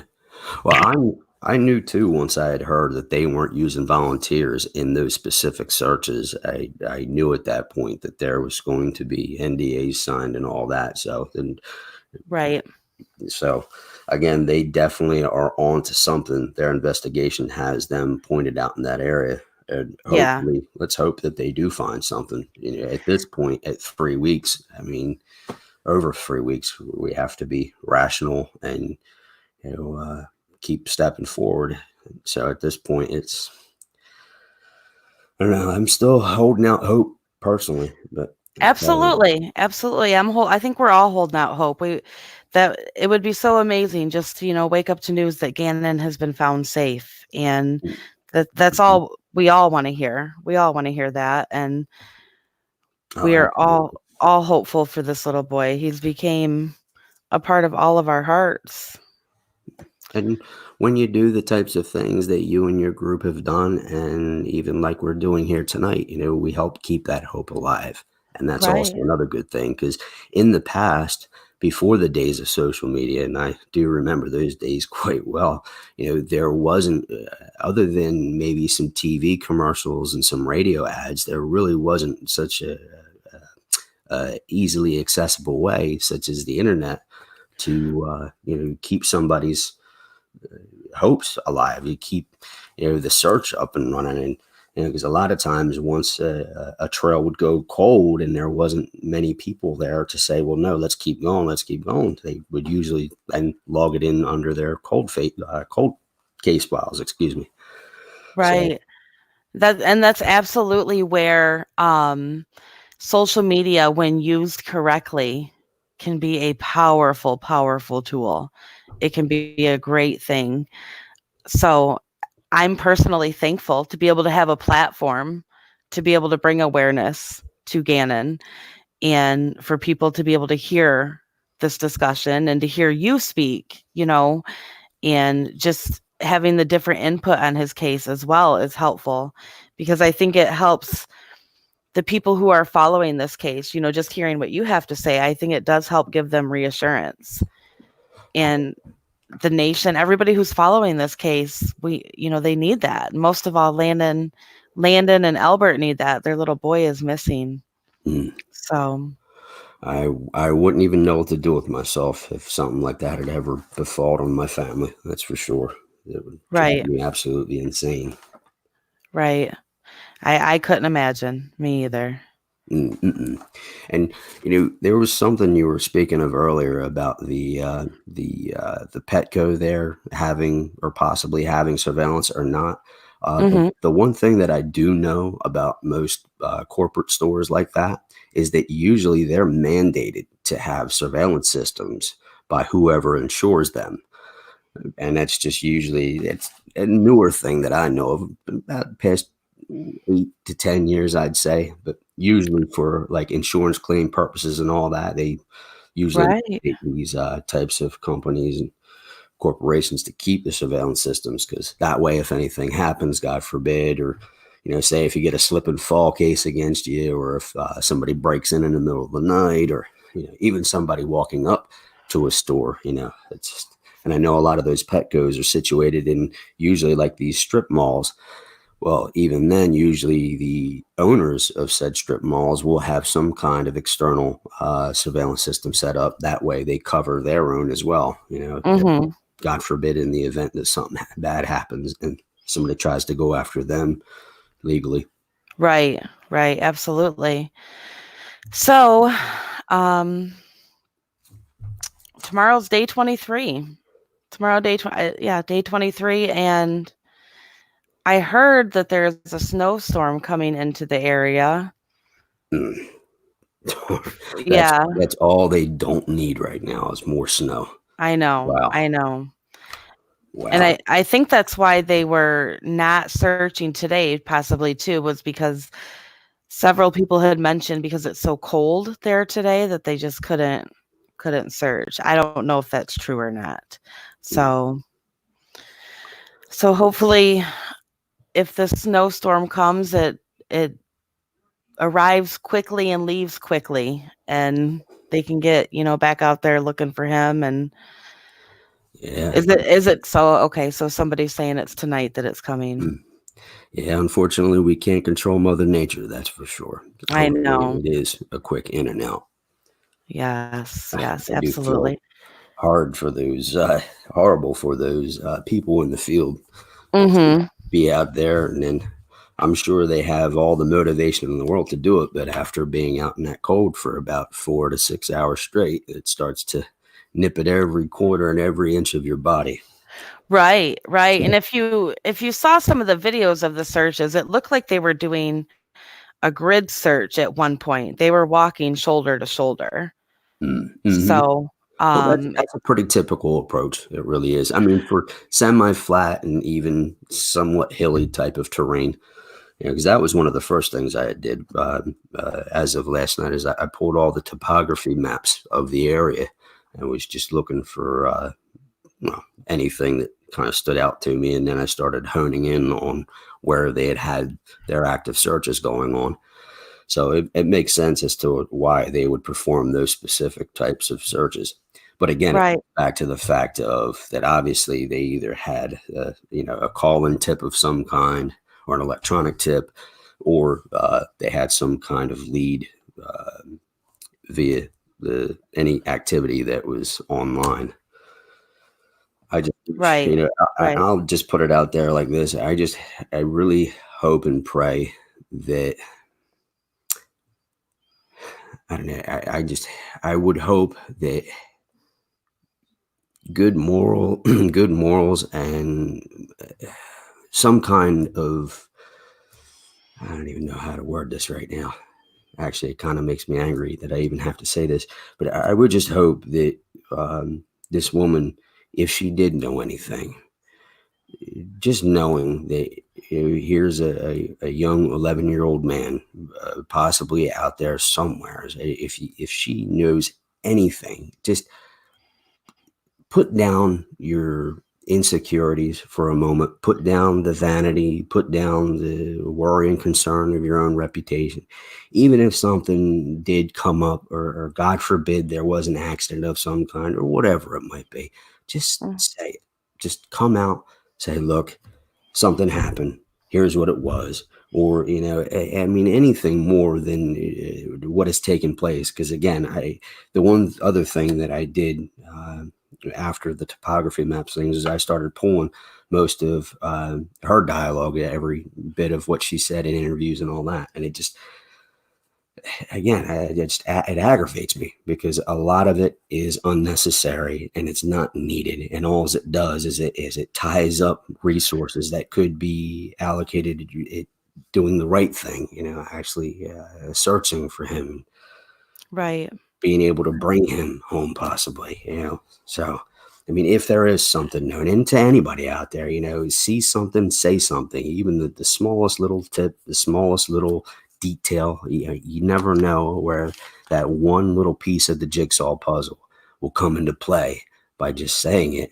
And then next thing you know, yeah, it could, case closed. Here we go. We've got that last bit of evidence that we need, and now we know where to go. Just Absolutely. good. Absolutely. And it's our duty as adults to not only protect our own children, but to protect all children. So Amen to it's that. it's it's very important that we as people, even if you think it's something little, something you think is irrelevant. I saw somebody say today, well, this is a small detail, but I saw her leaving that day. I saw Tisha leaving that day, and she pulled out of the subdivision on Lorson Boulevard side, and she went south on Mark Sheffel Road. So that, I mean, she's like, it's not much, but it is something. That is something, because that tells you what direction she had headed when her and Gannon left that day. And again, not saying that Tisha did anything, but that helps give investigators a better account of, you Exactly. know, where she went from where they see her on that surveillance footage at 10 something in the morning, what direction she headed. That any little thing is so helpful. Mm-hmm. And I feel that's where some of the oversaturation that technology has done to people's mindsets come into play. Because, as you said, this person saying that, oh, I don't think it'll matter much or whatever, it's usually a sign of complacency, and rightfully so, that people tend to get, because they would just assume, oh, well, somebody else already knows this, or it's probably already all over Facebook, or somebody else has already posted this or tweeted it, or, been on DLive or some other forum, and somebody already knows this. So, again, technology helps us out so much nowadays, but there is the negative side of things where you do get this complacency because people just assume, hey, look, there are millions and millions and billions of people online, so somebody already knows it. So why say anything? That's Right, why I keep it simple, and I just say, see something, say something. It's that easy. right, right. Absolutely. I agree 100%. I just want to address something to my chat. I know you guys are getting upset. You're questioning Marie, but please, please, please trust me. She's legitimate. The things that she knows are real. I wouldn't allow it if they weren't. I am in contact with her in private, and please just give her privacy. Don't bully her or ask her how she knows this or knows that. Just let her talk, okay, guys? Thank you. Yeah, Okay. it's definitely always a good chat room here. That's for sure. Yeah, yeah. Marie's down there, and she's, got some good valuable insight, and it is accurate, and I am in contact with her, so I appreciate everything that she's sharing down there. Oh yeah, I mean, people are going to have disagreements and even arguments, especially during such emotional types of situations such as this. But having the just having the personal integrity and the decency to know that, hey, things do get out of control sometimes, so it's just better to turn the other cheek. And if somebody words something wrong or says something wrong, yeah, you can't hold it against them, because again, dealing with social media, you have people from all over the world that are all into one chat, and text can be very, very easily misread as well. They're 9 times out Right, of 10, they're very emotionless and all that, and it's, yeah, I can't remember who I saw doing a parody of the whole wrong text sending thing, where somebody, I think it was Key and Peele one time on one of their shows, somebody sends them the wrong text message and they get all upset, and the other person's actually just meaning to be nice and happy. Oh yeah, I'll see you at the bar, and then the other guy gets all upset. So point is you can't ever just, you can't just read a text online and then just go with your initial instinct to just trash or go after somebody because it might not be worded as you're used to reading something, or you think somebody is Right. being mean or has some kind of sinister ploy to them. Yeah, you just we got to be very very understanding in times like these, because that also helps to keep people united, which is the ultimate goal. Because the better united we are, the more likely we are to achieve the mission. Right. To me, Right. that is to obviously find Gannon. Well, we'll find Abs- Gannon and obviously also support the family as well. Absolutely. And from what I know, this is very hard on the family because they know very little. They know about as much as Mm, the public does, when it mhm, comes to the searches and, what the law enforcement knows. So I think mm, we do see some of that frustration play out online, understandably. I couldn't imagine. I never want to be in these shoes. This isn't something I ever want to go through. So I try to be understanding when I see, especially family members, getting mm. upset because they're in a very, very difficult place. Oh, absolutely. And I couldn't agree with that more. But on that note, I would actually like to address any and all family listening. And if anybody knows any other family, please let them listen to the following. And that is, please reach out to somebody. It doesn't have to be a professional, it doesn't have to be a psychiatrist or a psychologist or a group counselor or anything like that. But during these types of times, one of the worst things that people can do is isolate themselves and think that they can handle all the stress and deal with all the sheer amount of emotions that happen each and every day. Because obviously, you go to bed, you wake up, and for a brief moment, it's almost as if like all your troubles are erased, and then only to be reminded that, wow, my family member's missing. Well, this is how and why people need a good supportive group around them. And no matter what it might be, just please always reach out to somebody, anybody that you can. Of course, there will always be those times that you need to be left alone, and Lord knows I can respect that, that's for sure.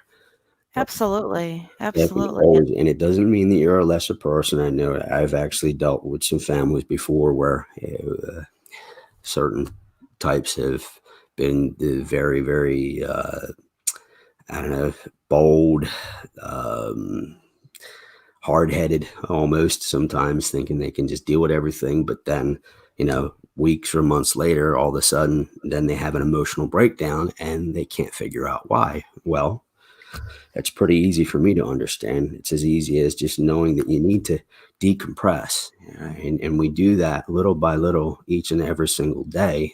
And again, even if it's just within a simple, just by chatting with a friend, or even coming online and say being a part of a live stream such as this, or being a part of a Right. Facebook group, or anything. It doesn't matter specifically what you do, just as long as you do something to at least surround yourself with some good people, and be able to vent and express your feelings about what's going on, because it doesn't make you a smaller person, or it doesn't make you a weak person if you have to sit back and cry.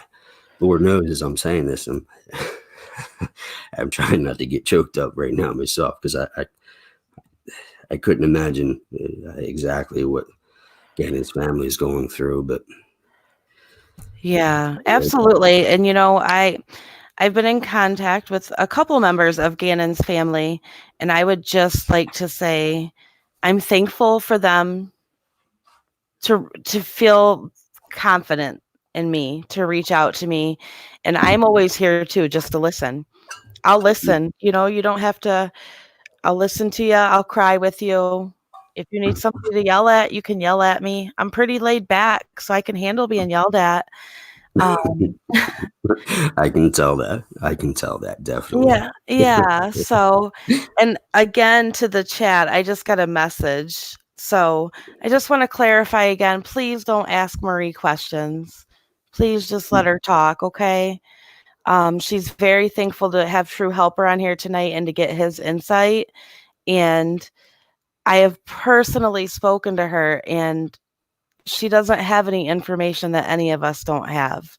So please, please just respect that for her, okay? This is a very, very difficult time for people who are directly involved in this case. It's hard to know what their pain is. It's hard for me to know what, to hear their pain and to see it in the words and feel their pain when I talk to them. So please, let's just give her support and give her a place to share what she wants to share. Let her talk. Um, my kids are brats. I didn't really share anything that Marie had said earlier. She hasn't shared anything on here. If you go back through the comments, you can see her comments and stuff. One of the things that Marie did share, and I don't know if you caught that, True Helper, she shared that um Gannon wasn't the one who did the Google searches on his phone. Oh, hmm. So, yeah, yeah. Well, that is a valuable piece of evidence. That's for sure. Yes, it It really is. is. It is. That's important to know. And he wouldn't have left the home without his phone. That's been said by Yeah. more I than remember Marie. the first time I was on your show. I remember I said that very same thing because any youngin that just it's rare that that ever happens that a kid is going to leave their cell phone at home, especially when they go out and they're playing with their friends or whatnot because they're usually in nonstop texting and all of that. So yeah, they're Right. not going to leave it at home. Oh, Stu has a question for you. I don't know if this is one you want to. Let's see what he said. What do you think about all the psychics Oh, feeling connections to this case? Do they help or hinder cases? Not to debate, just curious according to your experience. well, Stu, I'm actually glad that you asked that because I've had direct dealings with psychics and clairvoyance types in the past, and maybe this just might be me, but I'm more of an open-minded type of individual, to where I take any and every bit of what people say and use it to the best of our abilities because I do believe, I mean, obviously, some of the people that are truly fake or they're trying to just get attention or their 15 minutes of fame. But I'm on the side of I do have a deep seated belief that there are those types of people out there that have special abilities to make contact and are able to see things that an everyday type of person can't. Um, the specific reason for that, I really don't know off the top of my head, but I do know in the past in two different situations, I've actually had a psychic that has given information that actually led to the successful finding of somebody. One was actually in a foreign country, and the other was actually just blocks away, whom had just ran away with his girlfriend, and because he couldn't stand to be at home anymore. But it was based off of the information that two separate psychics had given that led to those cases being successfully solved. So, yes, to answer your question, I do believe in them. I believe that they can help. But now, don't get me wrong. Unfortunately, in this day and age, there are a lot of unstable people out there in this world. Well, not overwhelmingly so, but unfortunately, during bigger mainstream type of cases and the ones that go viral, there are plenty of imposters out there that will poke their heads up out of the weeds from whatever hole they crawled out of, just to kind of throw all kinds of drama in the mix and make very outlandish and almost unbelievable types of claims, and it's at that point in time that it really aggravates me because then that can hinder a lot of investigations and take resources and have those reassigned based on the words of somebody that just wants to say something to gain their 15 minutes of fame. So, in other words, there's a very careful balance that needs to be established when dealing with any psychics or clairvoyants or anything like that. First and foremost is to get to know who you're speaking to try to find as much as humanly possible about them as far as being able to establish their credibility, what their history has been, and how many others would even possibly vouch for that individual. So, but I agree with you 100%. Absolutely. sorry, I sorry, it's a little late, so my words probably are all No, you're fine. worked I feel out. like I'm kind of jumbling my words, but no, I agree with you. I've had personal experiences with psychics and mediums that have been like my jaw hit the floor, you know? So and they didn't know me. Mm, They knew nothing about me. mhm. They couldn't even have been see, I'm getting tongue tied. They couldn't have even been able to like search me online like through social media or anything because my last name's not on there. So um yeah, I definitely think there needs to be a balance for sure because it goes without saying, I think in a lot of professions there's genuine people and sometimes there's not genuine people, you know? And I've personally seen a lot of psychics be genuine. So hopefully the ones that are, putting their time and effort into Gannon's case, obviously they feel pulled to do so. So you never know what they're going to say if it could be something of relevance. I think it's important to listen to that, and make your own judgment, I guess. True, true, and yeah, like I had said earlier, it definitely comes to that balance, and just really doing your homework on whoever it is that you're dealing with.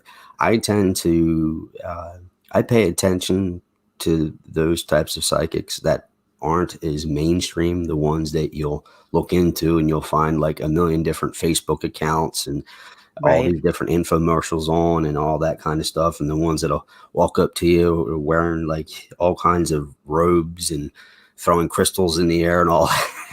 But it just comes from the ones that say walk up, shake your hand, and say, hey, listen, I believe that I've had a vision, or I've had this dream, or I read cards and this is what I came up with. And they're very specific, they are articulate, they lay out a very well rounded, decisive, reasonable, plausible type of case for you, or coming from their point of view.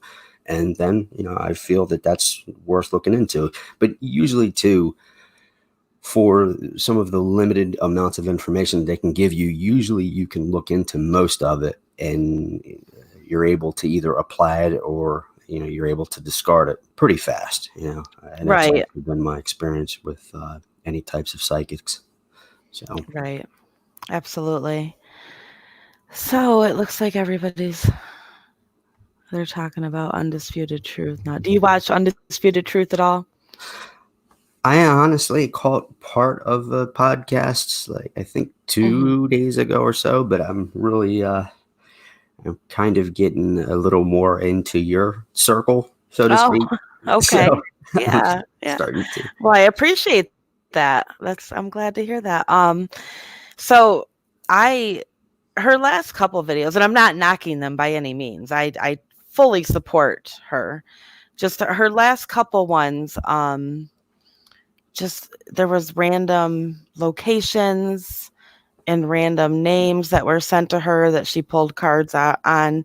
So I don't know the relevance of those ones when it comes to Gannon's case. The ones that are probably more relevant to Gannon's case are her first few readings. I think a lot of the people in the chat have watched them, and she does pull some amazing stuff. I've watched her in other cases. Are you familiar with the Cupcake McKinney case? Vaguely, I've heard of Okay. it, but I wasn't attached at all to that as far as seeing any information. You know, it's Right. so many different cases all at the same time, and it can be overwhelming at times. That's for sure. Oh yeah, yeah. So I watched her on the Cupcake McKinney case as well as the Heidi Broussard case and a few other ones, over the years, last couple of years. But she was spot on, spot on. Hmm.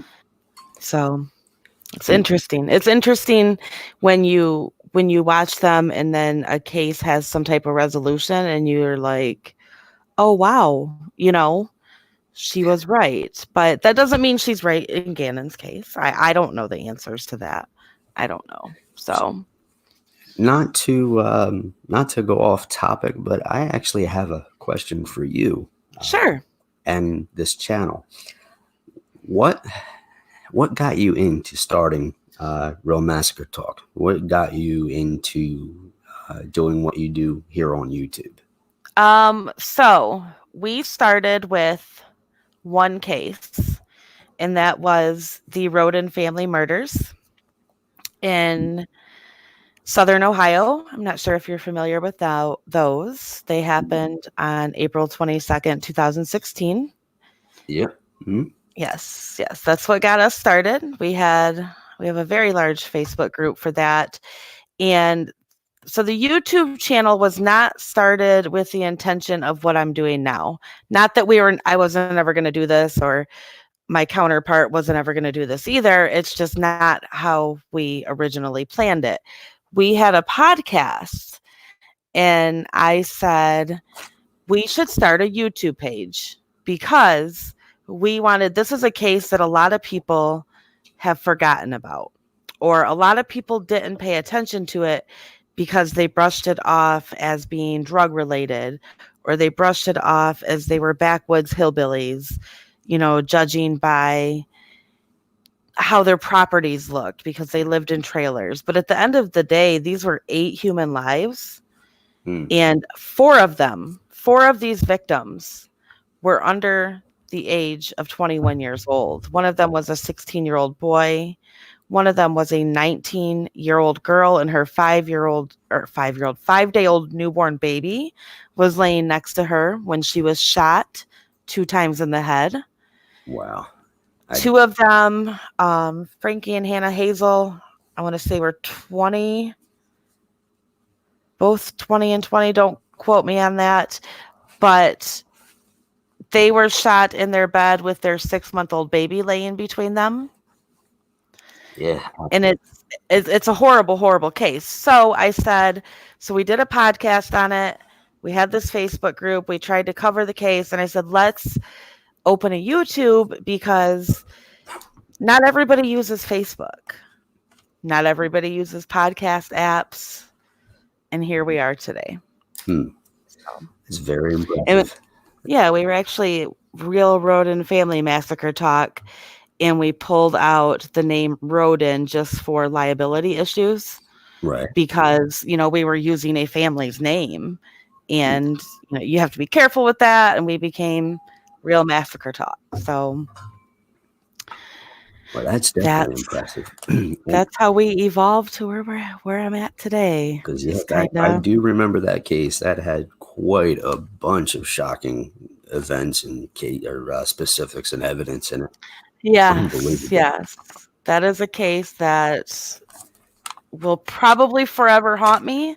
I actually, a girl I grew up with my entire life was friends with one of the victims of that case. So, it just goes to show you that how close we all really are. Because I never in a million years would have thought that I knew somebody who was friends with them. Hmm. So, and thank you, car guy. He said Danielle has come a long way. Um, Yeah, we'll be following that case as well to the very end. It's in the trial phase right now with a lot of pre-trials and a lot of just slow nonsense, nothing really going on. But we will cover that one to the very end. And have you followed the whole Daybell case at all? We have followed that one. Yes, Oh, okay. that's been a nightmare to say the least. Oh, I When, absolutely agree with that. That's w- to say the least. Talk about them Fruit Loops. Oh boy, yeah, I and tell then you. and then bring in the social media aspect of that. Hmm. So imagine that, Well, and then because having a group like it that. no, well, because I had actually uh, most people or anyone that knows me knows that I I guess I should say I started live streaming first on a channel called Zav Girl. Her name's Tiffany, and she Okay. happens to be also a friend of mine. But tomorrow she's going to have a woman by the name of Julie Rowe on her show, and Oh my she was gosh, is she? friends. She was friends with Chad Daybell, and Chad supposedly, I guess, published some of her books. So she's gonna have her on tomorrow. So that should be interesting. So I invite Oh, anybody, if anybody wants to come over and check that out, that yeah, should be pretty interesting. I'm curious to find out what it is exactly that she has to say. Because again, it's another case here. You got two young children that now have gone MIA, and they even gone as far as to when the judge ordered or made the order for them to produce the children, and that's been what, almost 3 weeks ago now, and still nothing. Like, yeah. what is going on? By the by an off chance, have you had the pleasure of watching any of? I can't wait to watch this tomorrow. Let me tell you that.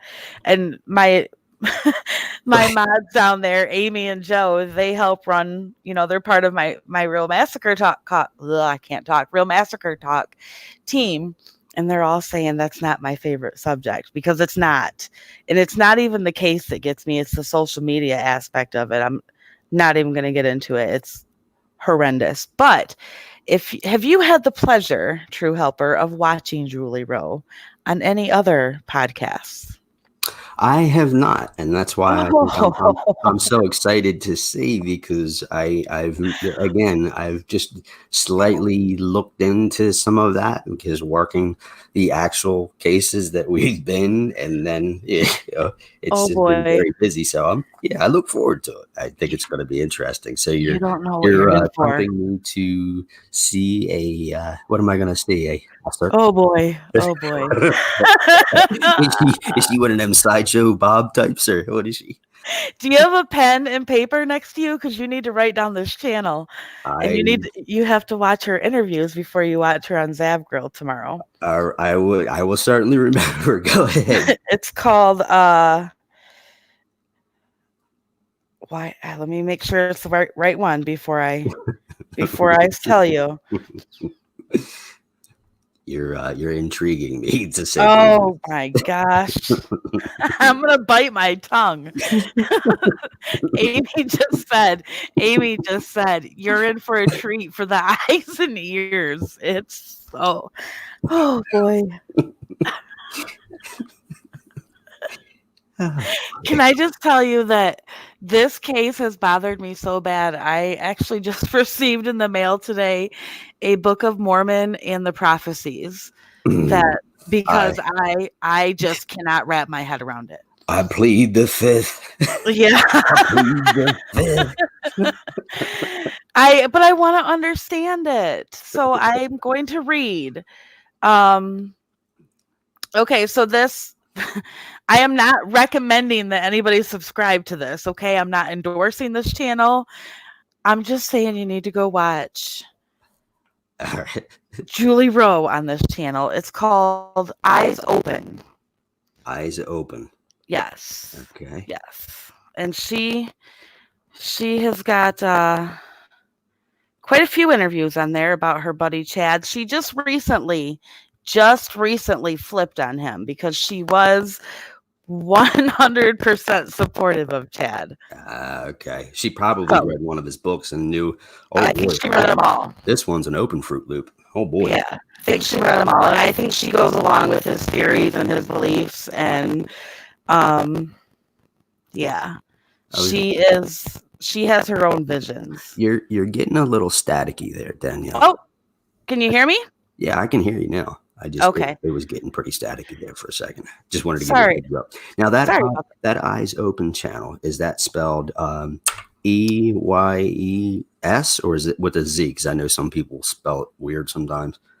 It is Eyes. Okay. Do you know how And many then, roughly the sub count that way, or is it a? well, it started out in November with like 50 subs, Okay. but they just, I think, hit 1K, and it's probably because of this case.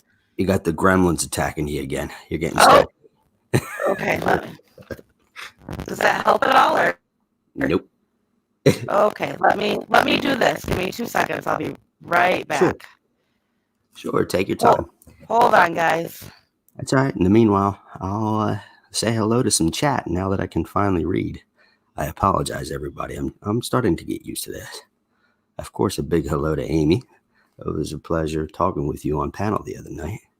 Danette Costa, Marie, I appreciate all of your questions. Oh, and about the John Benet Ramsey case. Oh boy, I might even upset some people, but I feel it was more of an inside thing more than anything. But I'll kind of leave it at that.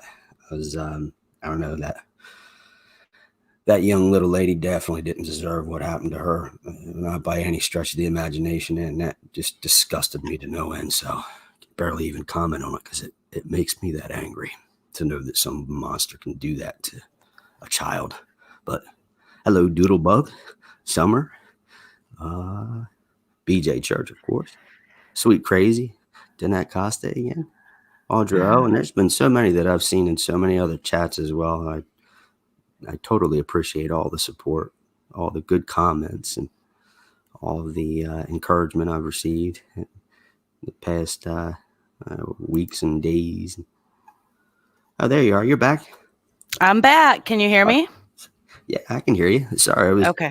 almost taking over your show there for a second. Oh, no, you're fine. You held it Hear it down all. for me while I had to And then there was, leave and come back. and Sweet Crazy. I see Sweet Crazy all over the place. Hello. Aw. Always so many good words. And I know Janelle Keene, but I don't see her in here tonight. But I'm sure I always catch flack at some point from people saying, "Hey, you were shouting people out, and I didn't hear you say me." Man, D-Cause, Coes. Sorry, I do have a knack on mispronouncing things at times. And Glowing Ember, of course. Glowing Ember wants me to read a book to her. So you know, Oh, like an audible. She wants you to be the voice behind it. yeah. Aw. I might be able to do that. It's okay. Aw. uh, hmm. Just Shelley, Irish herbalists. Oh, K42. what trial? What trial were you commenting on earlier? Are you following a trial right now? Oh, me personally, no. Marie had actually asked my opinion about the John Benet Ramsey case, and Oh, okay. yeah, it's one that really I could probably go on for a couple hours, like literally go on for a couple hours about it. It just aggravates me to no end, and to be honest, Yeah, I don't really have the patience or the. I'm just not calm enough to deal with that one right now. I totally understand. I totally understand. I remember the day that I actually broke. I actually almost got nauseous hearing about it, and it, mm-mm, mm-mm. It just, I don't know how some people can do certain things to children. It's something that, well, I would hope any normal person couldn't ever imagine I understanding. know. I know. I don't understand it either. We've been following quietly in the background. I haven't did anything on here about it, but the Faye Sweatlet case, I think that was in North Carolina, wasn't it, guys? Or South Yeah, Carolina?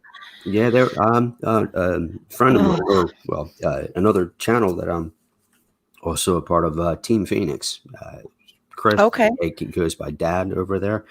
He Uh-huh. was covering that and had a couple live streams. And what I tell you, when that broke, he came out covering that, and that also that really, they literally felt like a kick in the gut because I just literally was winded. You know, that little 6-year-old girl, just Oh, it's horrible. and the scumbag that they showed on the television. You know, I'm I'm gonna, yeah, I'm gonna bite my tongue on that one because I'm gonna start saying things that. Mm, I hear you. I hear you. let's just Okay, say yeah, that was I in would South definitely Carolina. take the job to do Yeah. certain things to these people. That's for sure. I know. I don't I'll Mm, never understand. Never understand. No, Dawn, she's not missing anymore. She no, was. she was found murdered. So Yeah. I think it was Friday, wasn't it? It was just this past Friday that she was found. I'm gonna say Thursday or Friday. yeah, She was found, and it's horrible. and then the worst part was they found the scumbag. I believe it was just a little distance away, and I believe,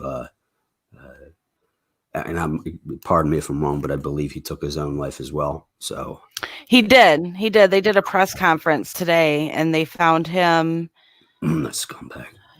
in his apartment, and he had taken, from my understanding, he had taken Faye and placed her in the woods, like very close to her house, and then killed himself. He asphyxiated her.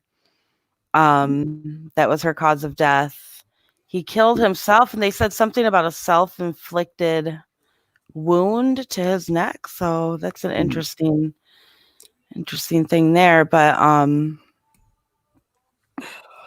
it's it's disgusting. It's Yeah, disgusting. These people are just sick. yeah, really. I mean, other than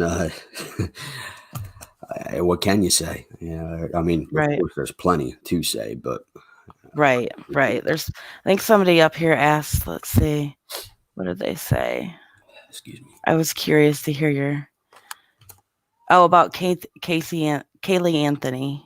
Is that a case that you Mm, you mean good old Casey there, Casey? Yeah, good old Casey. Yeah, there's another piece of work, that's for sure. Yes. I Yes. knew the moment that I heard her story. I mean, literally, and that's before she even walked them through. I think it was the Disney World area or whatever it was, whatever Mhm. the job was there. I knew. I remember because I was working on a job site at that time. It was actually swinging the old steel. But I remember even looking to some of my coworkers and saying, "This woman is so full of s." It just, yeah, because they had a brief interview from one of the local investigators from her area, and I knew it. I was like, this. She's trying to get away with something. I knew by the way she was talking and some of the elaborate stories she was trying to spin. But I know. I yeah, know. oh, how she got away? Like I can really? still remember the day. I remember exactly where I was at, what I was doing when her verdict came across. Yeah. Oh And I God. cried. I sobbed. I was like, how? How? You know? Oh boy, I know it makes you scratch your head. It really does, and it does prove, in many respects and in many ways, how broken our criminal justice system is. But I will say, in defense of the very same criminal justice system, that we are blessed here in the United States of America to have such a system, because in so many other third world countries, yeah, it's definitely not as established. We don't have nowhere near the rights in other countries as we do here. So at least we do, in fact, have this justice system that we do. Yeah, sometimes, obviously, in cases like little Casey Anthony there and all, it definitely let us down a bit. But Yeah. Yeah. unfortunately, there's always some I criminal. always think of I always think of Amanda Knox when I think of other judicial systems and how things work. And, you know, her being, I don't know if you're familiar with that story either, but her being locked up in Italy for how many years? I don't remember, but it was Oh, I crazy. remember now. It Yeah. was quite a while. It was quite a Yeah. while. Yep, and this is So, what goes to show, when you're in somebody else's home territory, don't go ticking off the natives. That's for sure. right. You never know what Right. might happen. It was like that poor soul that was in North Korea that simply tore poster off of a political poster off of the wall, and then he ended up getting thrown in their uh, their jail or their prison system and got put under hard labor, and then he Right. came back home pretty much dead at that point. So it was, yeah, you got to Yeah, be it's careful when you horrible. travel in other countries because you never know. Well, it's always good to do your research whenever you travel, and usually, even the State Department or whatnot, or wherever you get your passport from, will usually try to give you a heads up, or they'll give you a pamphlet on the to dos and not to dos, and at least to do some minimal research, if nothing else, just to make sure that you don't go offending any of their sensibilities, or you don't accidentally break their laws unknowingly. So, Right, right. yeah. Yeah, now they're talking about what they're talking about. Oh, Jose Baez. Yeah, he definitely got Casey Anthony off, and he got Aaron Hernandez off too. So Mm, he's obviously a good lawyer. yeah, Something. He knows what he's doing. So it was like the old Johnny Cochran days. If the, yeah, if the glove don't fit, you must have quit. right. Oh And, gosh, and yes. who in the world would have ever thought of the Chewbacca defense? Right? Right? Really? Who? But only him, and I believe even in the afterlife, he's probably still winning cases by some Right. strange means. Absolutely. And then here we all are all these years later, and we still say that if the glove don't quit, you must have quit. Or don't fit, you must have quit. It's I hear people say it all the time.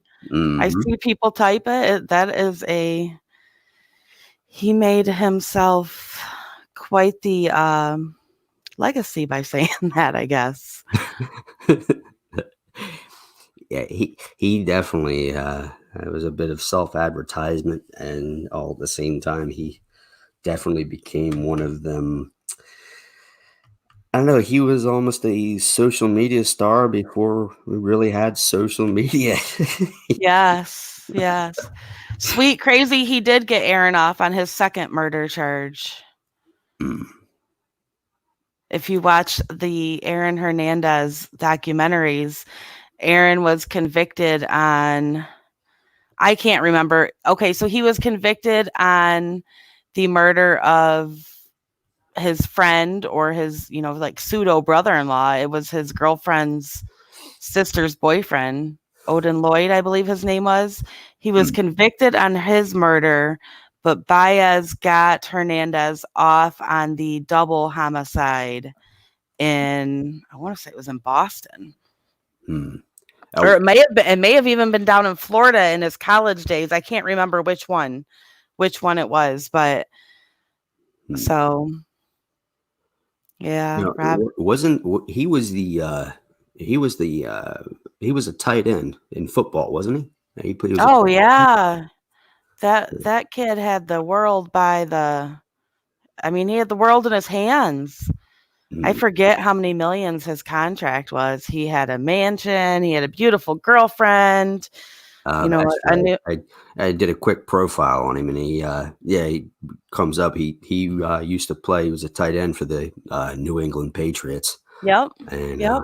of course that came to an abrupt end in 2013 after he Right. got arrested and convicted of Odin Lloyd, I believe, was who he murdered. Yep. Yep. Odin Lloyd was the one he was convicted of. And then he was tried again for two other murders. And I want to say, I cannot remember if that was because he's suspected in four other murders, Right, but and he was tried for two of them. I can't remember if it was in Florida or if it was in Boston.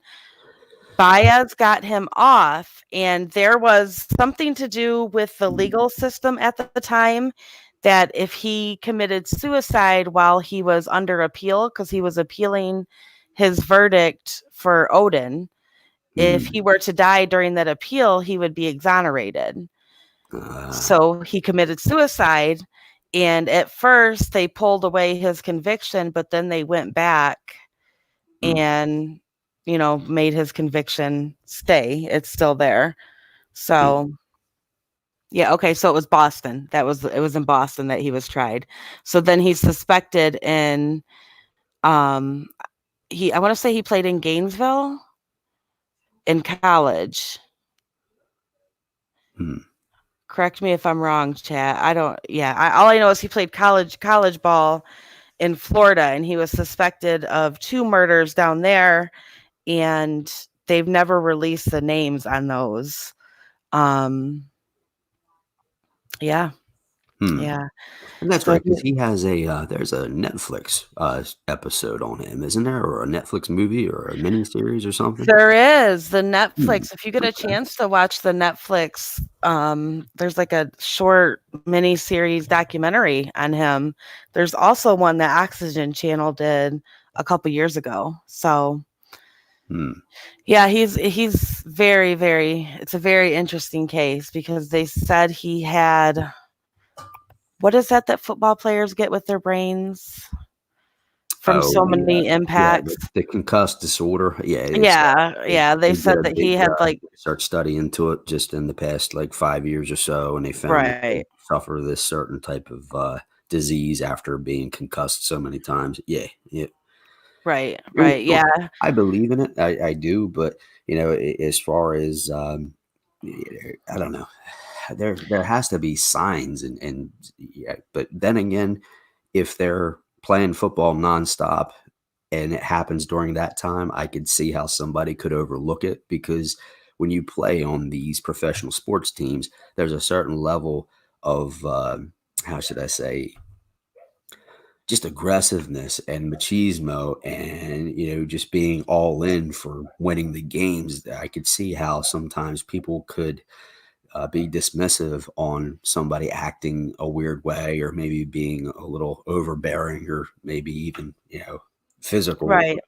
assaulting people or whatnot. But that's it's the But yeah. older ones, I think, is where they made the initial discovery from. I believe there was a movie, I think Will Smith did it. It was just a Mhm. few years ago or maybe 5 years ago that covered the actual doctor who was from Africa, I think, who originally found that brain disease that most sports players would get after being concussed.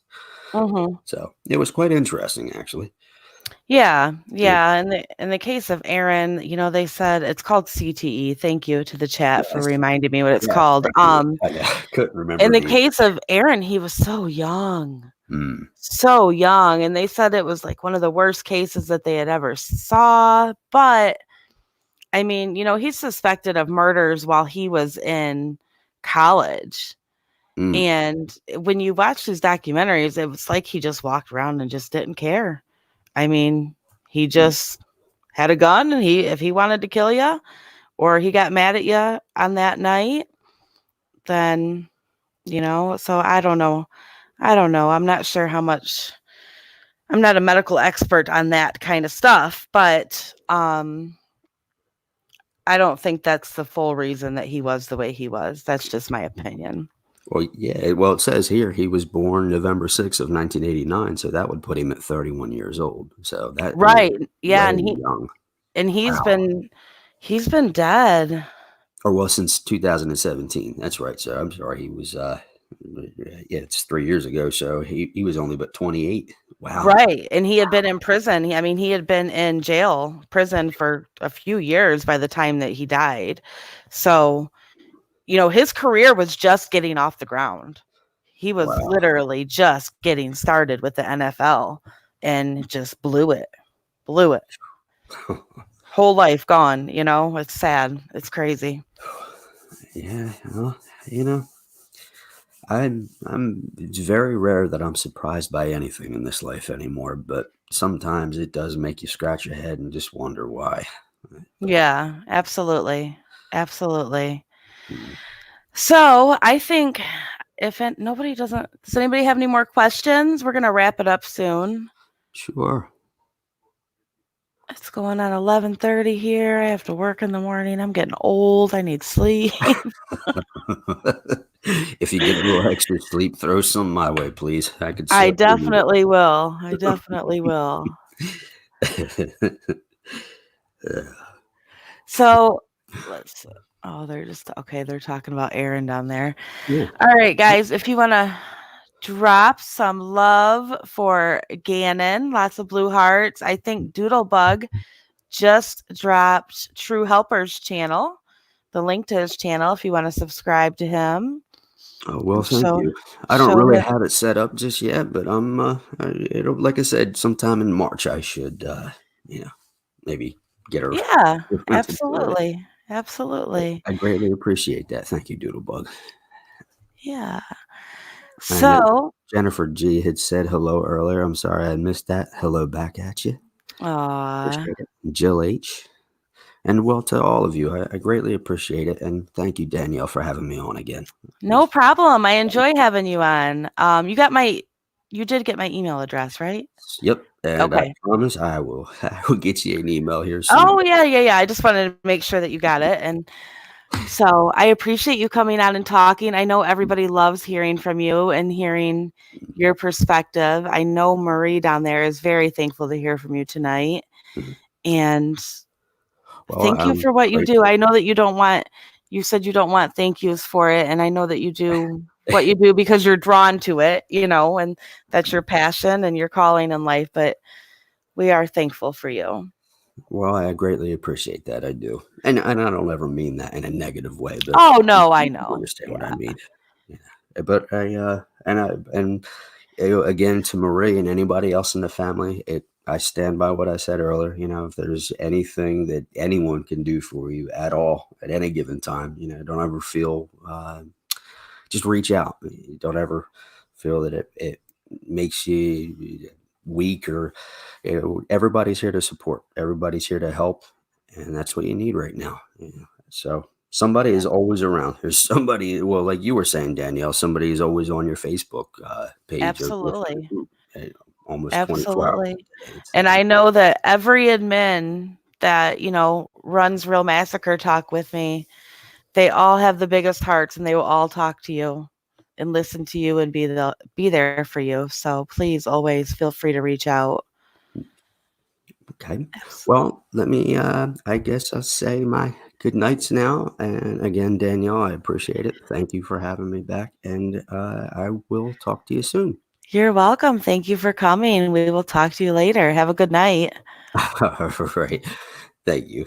Bye. Bye. All right, guys. That's it. I'm going to log off. Make sure you show Gannon some love, show True Helper some love, subscribe to his channel. If you are following the Valo case, Maui girl, what EPC update did you want to talk about? I think I said it in the beginning, but I can. Do you want to tell me which one you're talking about? Because I did read their. I can read it right before I log off, just so everybody hears it one last time. And Maui girl, my condolences to you that you have um, Lori and Chad living on your island. I'm sorry for that. That's got to be horrible. Okay, so the last update, I'll read it really quick before I log off of here. It says the El Paso County Sheriff's Office continues to investigate the disappearance of Gannon Stauch. The absence of information provided to the public does not mean the investigation has slowed down. To date, there have been 637 tips received, over 7,000 hours of investigative work done by the Sheriff's Office and the FBI, over 8,400 staff hours put into search efforts. This has included large-scale searches in addition to small, specific searches. The search efforts consisted of utilizing drones, horses, and canines. The investigation and search process continue to run parallel with one another. The search partners are Arapahoe County Sheriff's Office Search and Rescue, multiple units of Army volunteers, Colorado Parks and Wildlife, Douglas County Douglas County Sheriff's Office Search and Rescue, the FBI Evidence Response Team, Fountain Police Department, El Paso County Public Works, Emergency Incident Support, Flight for Life, Searching Purposes Only, Fremont County Sheriff's Office Search and Rescue, Jefferson County Sheriff's Office Search and Rescue, National Center for Missing and Exploited Children, the National Guard 100th Missile Defense Brigade volunteers, Pikes Peak Office of Emergency Management, Salvation Army, Verizon Wireless, and VOAD. Investigation partners include 4th Judicial District Attorney's Office, Colorado Springs Police Department, the FBI Child Abduction Rapid Deployment Team, and the National Center for Missing and Exploited Children. If you have any credible information, please either call our tip line at 719-520-6666 or email tips@elpasoco.com. Tips we have received have included possible sightings, search suggestions, social media related information, suspicious activity, found property possible evidence, and video, photo, drone evidence. The goal remains to find Gannon and bring him home safely. This is a very active and fluid investigation. Specific details will be released as the investigation allows. So that's the most recent update. Thank you all for being here tonight, for all of your kind words, all of your support. All of my moderators down there, I love you all. Thank you for being so supportive and helping me out down there in the chat and with information. And for everybody who is following Gannon's case, please keep hope alive. Don't give up on him. Keep his family in your prayers, your positive vibes, all the good energy, and let's hope that tomorrow is the day. I'm going to bed, everybody. Good night.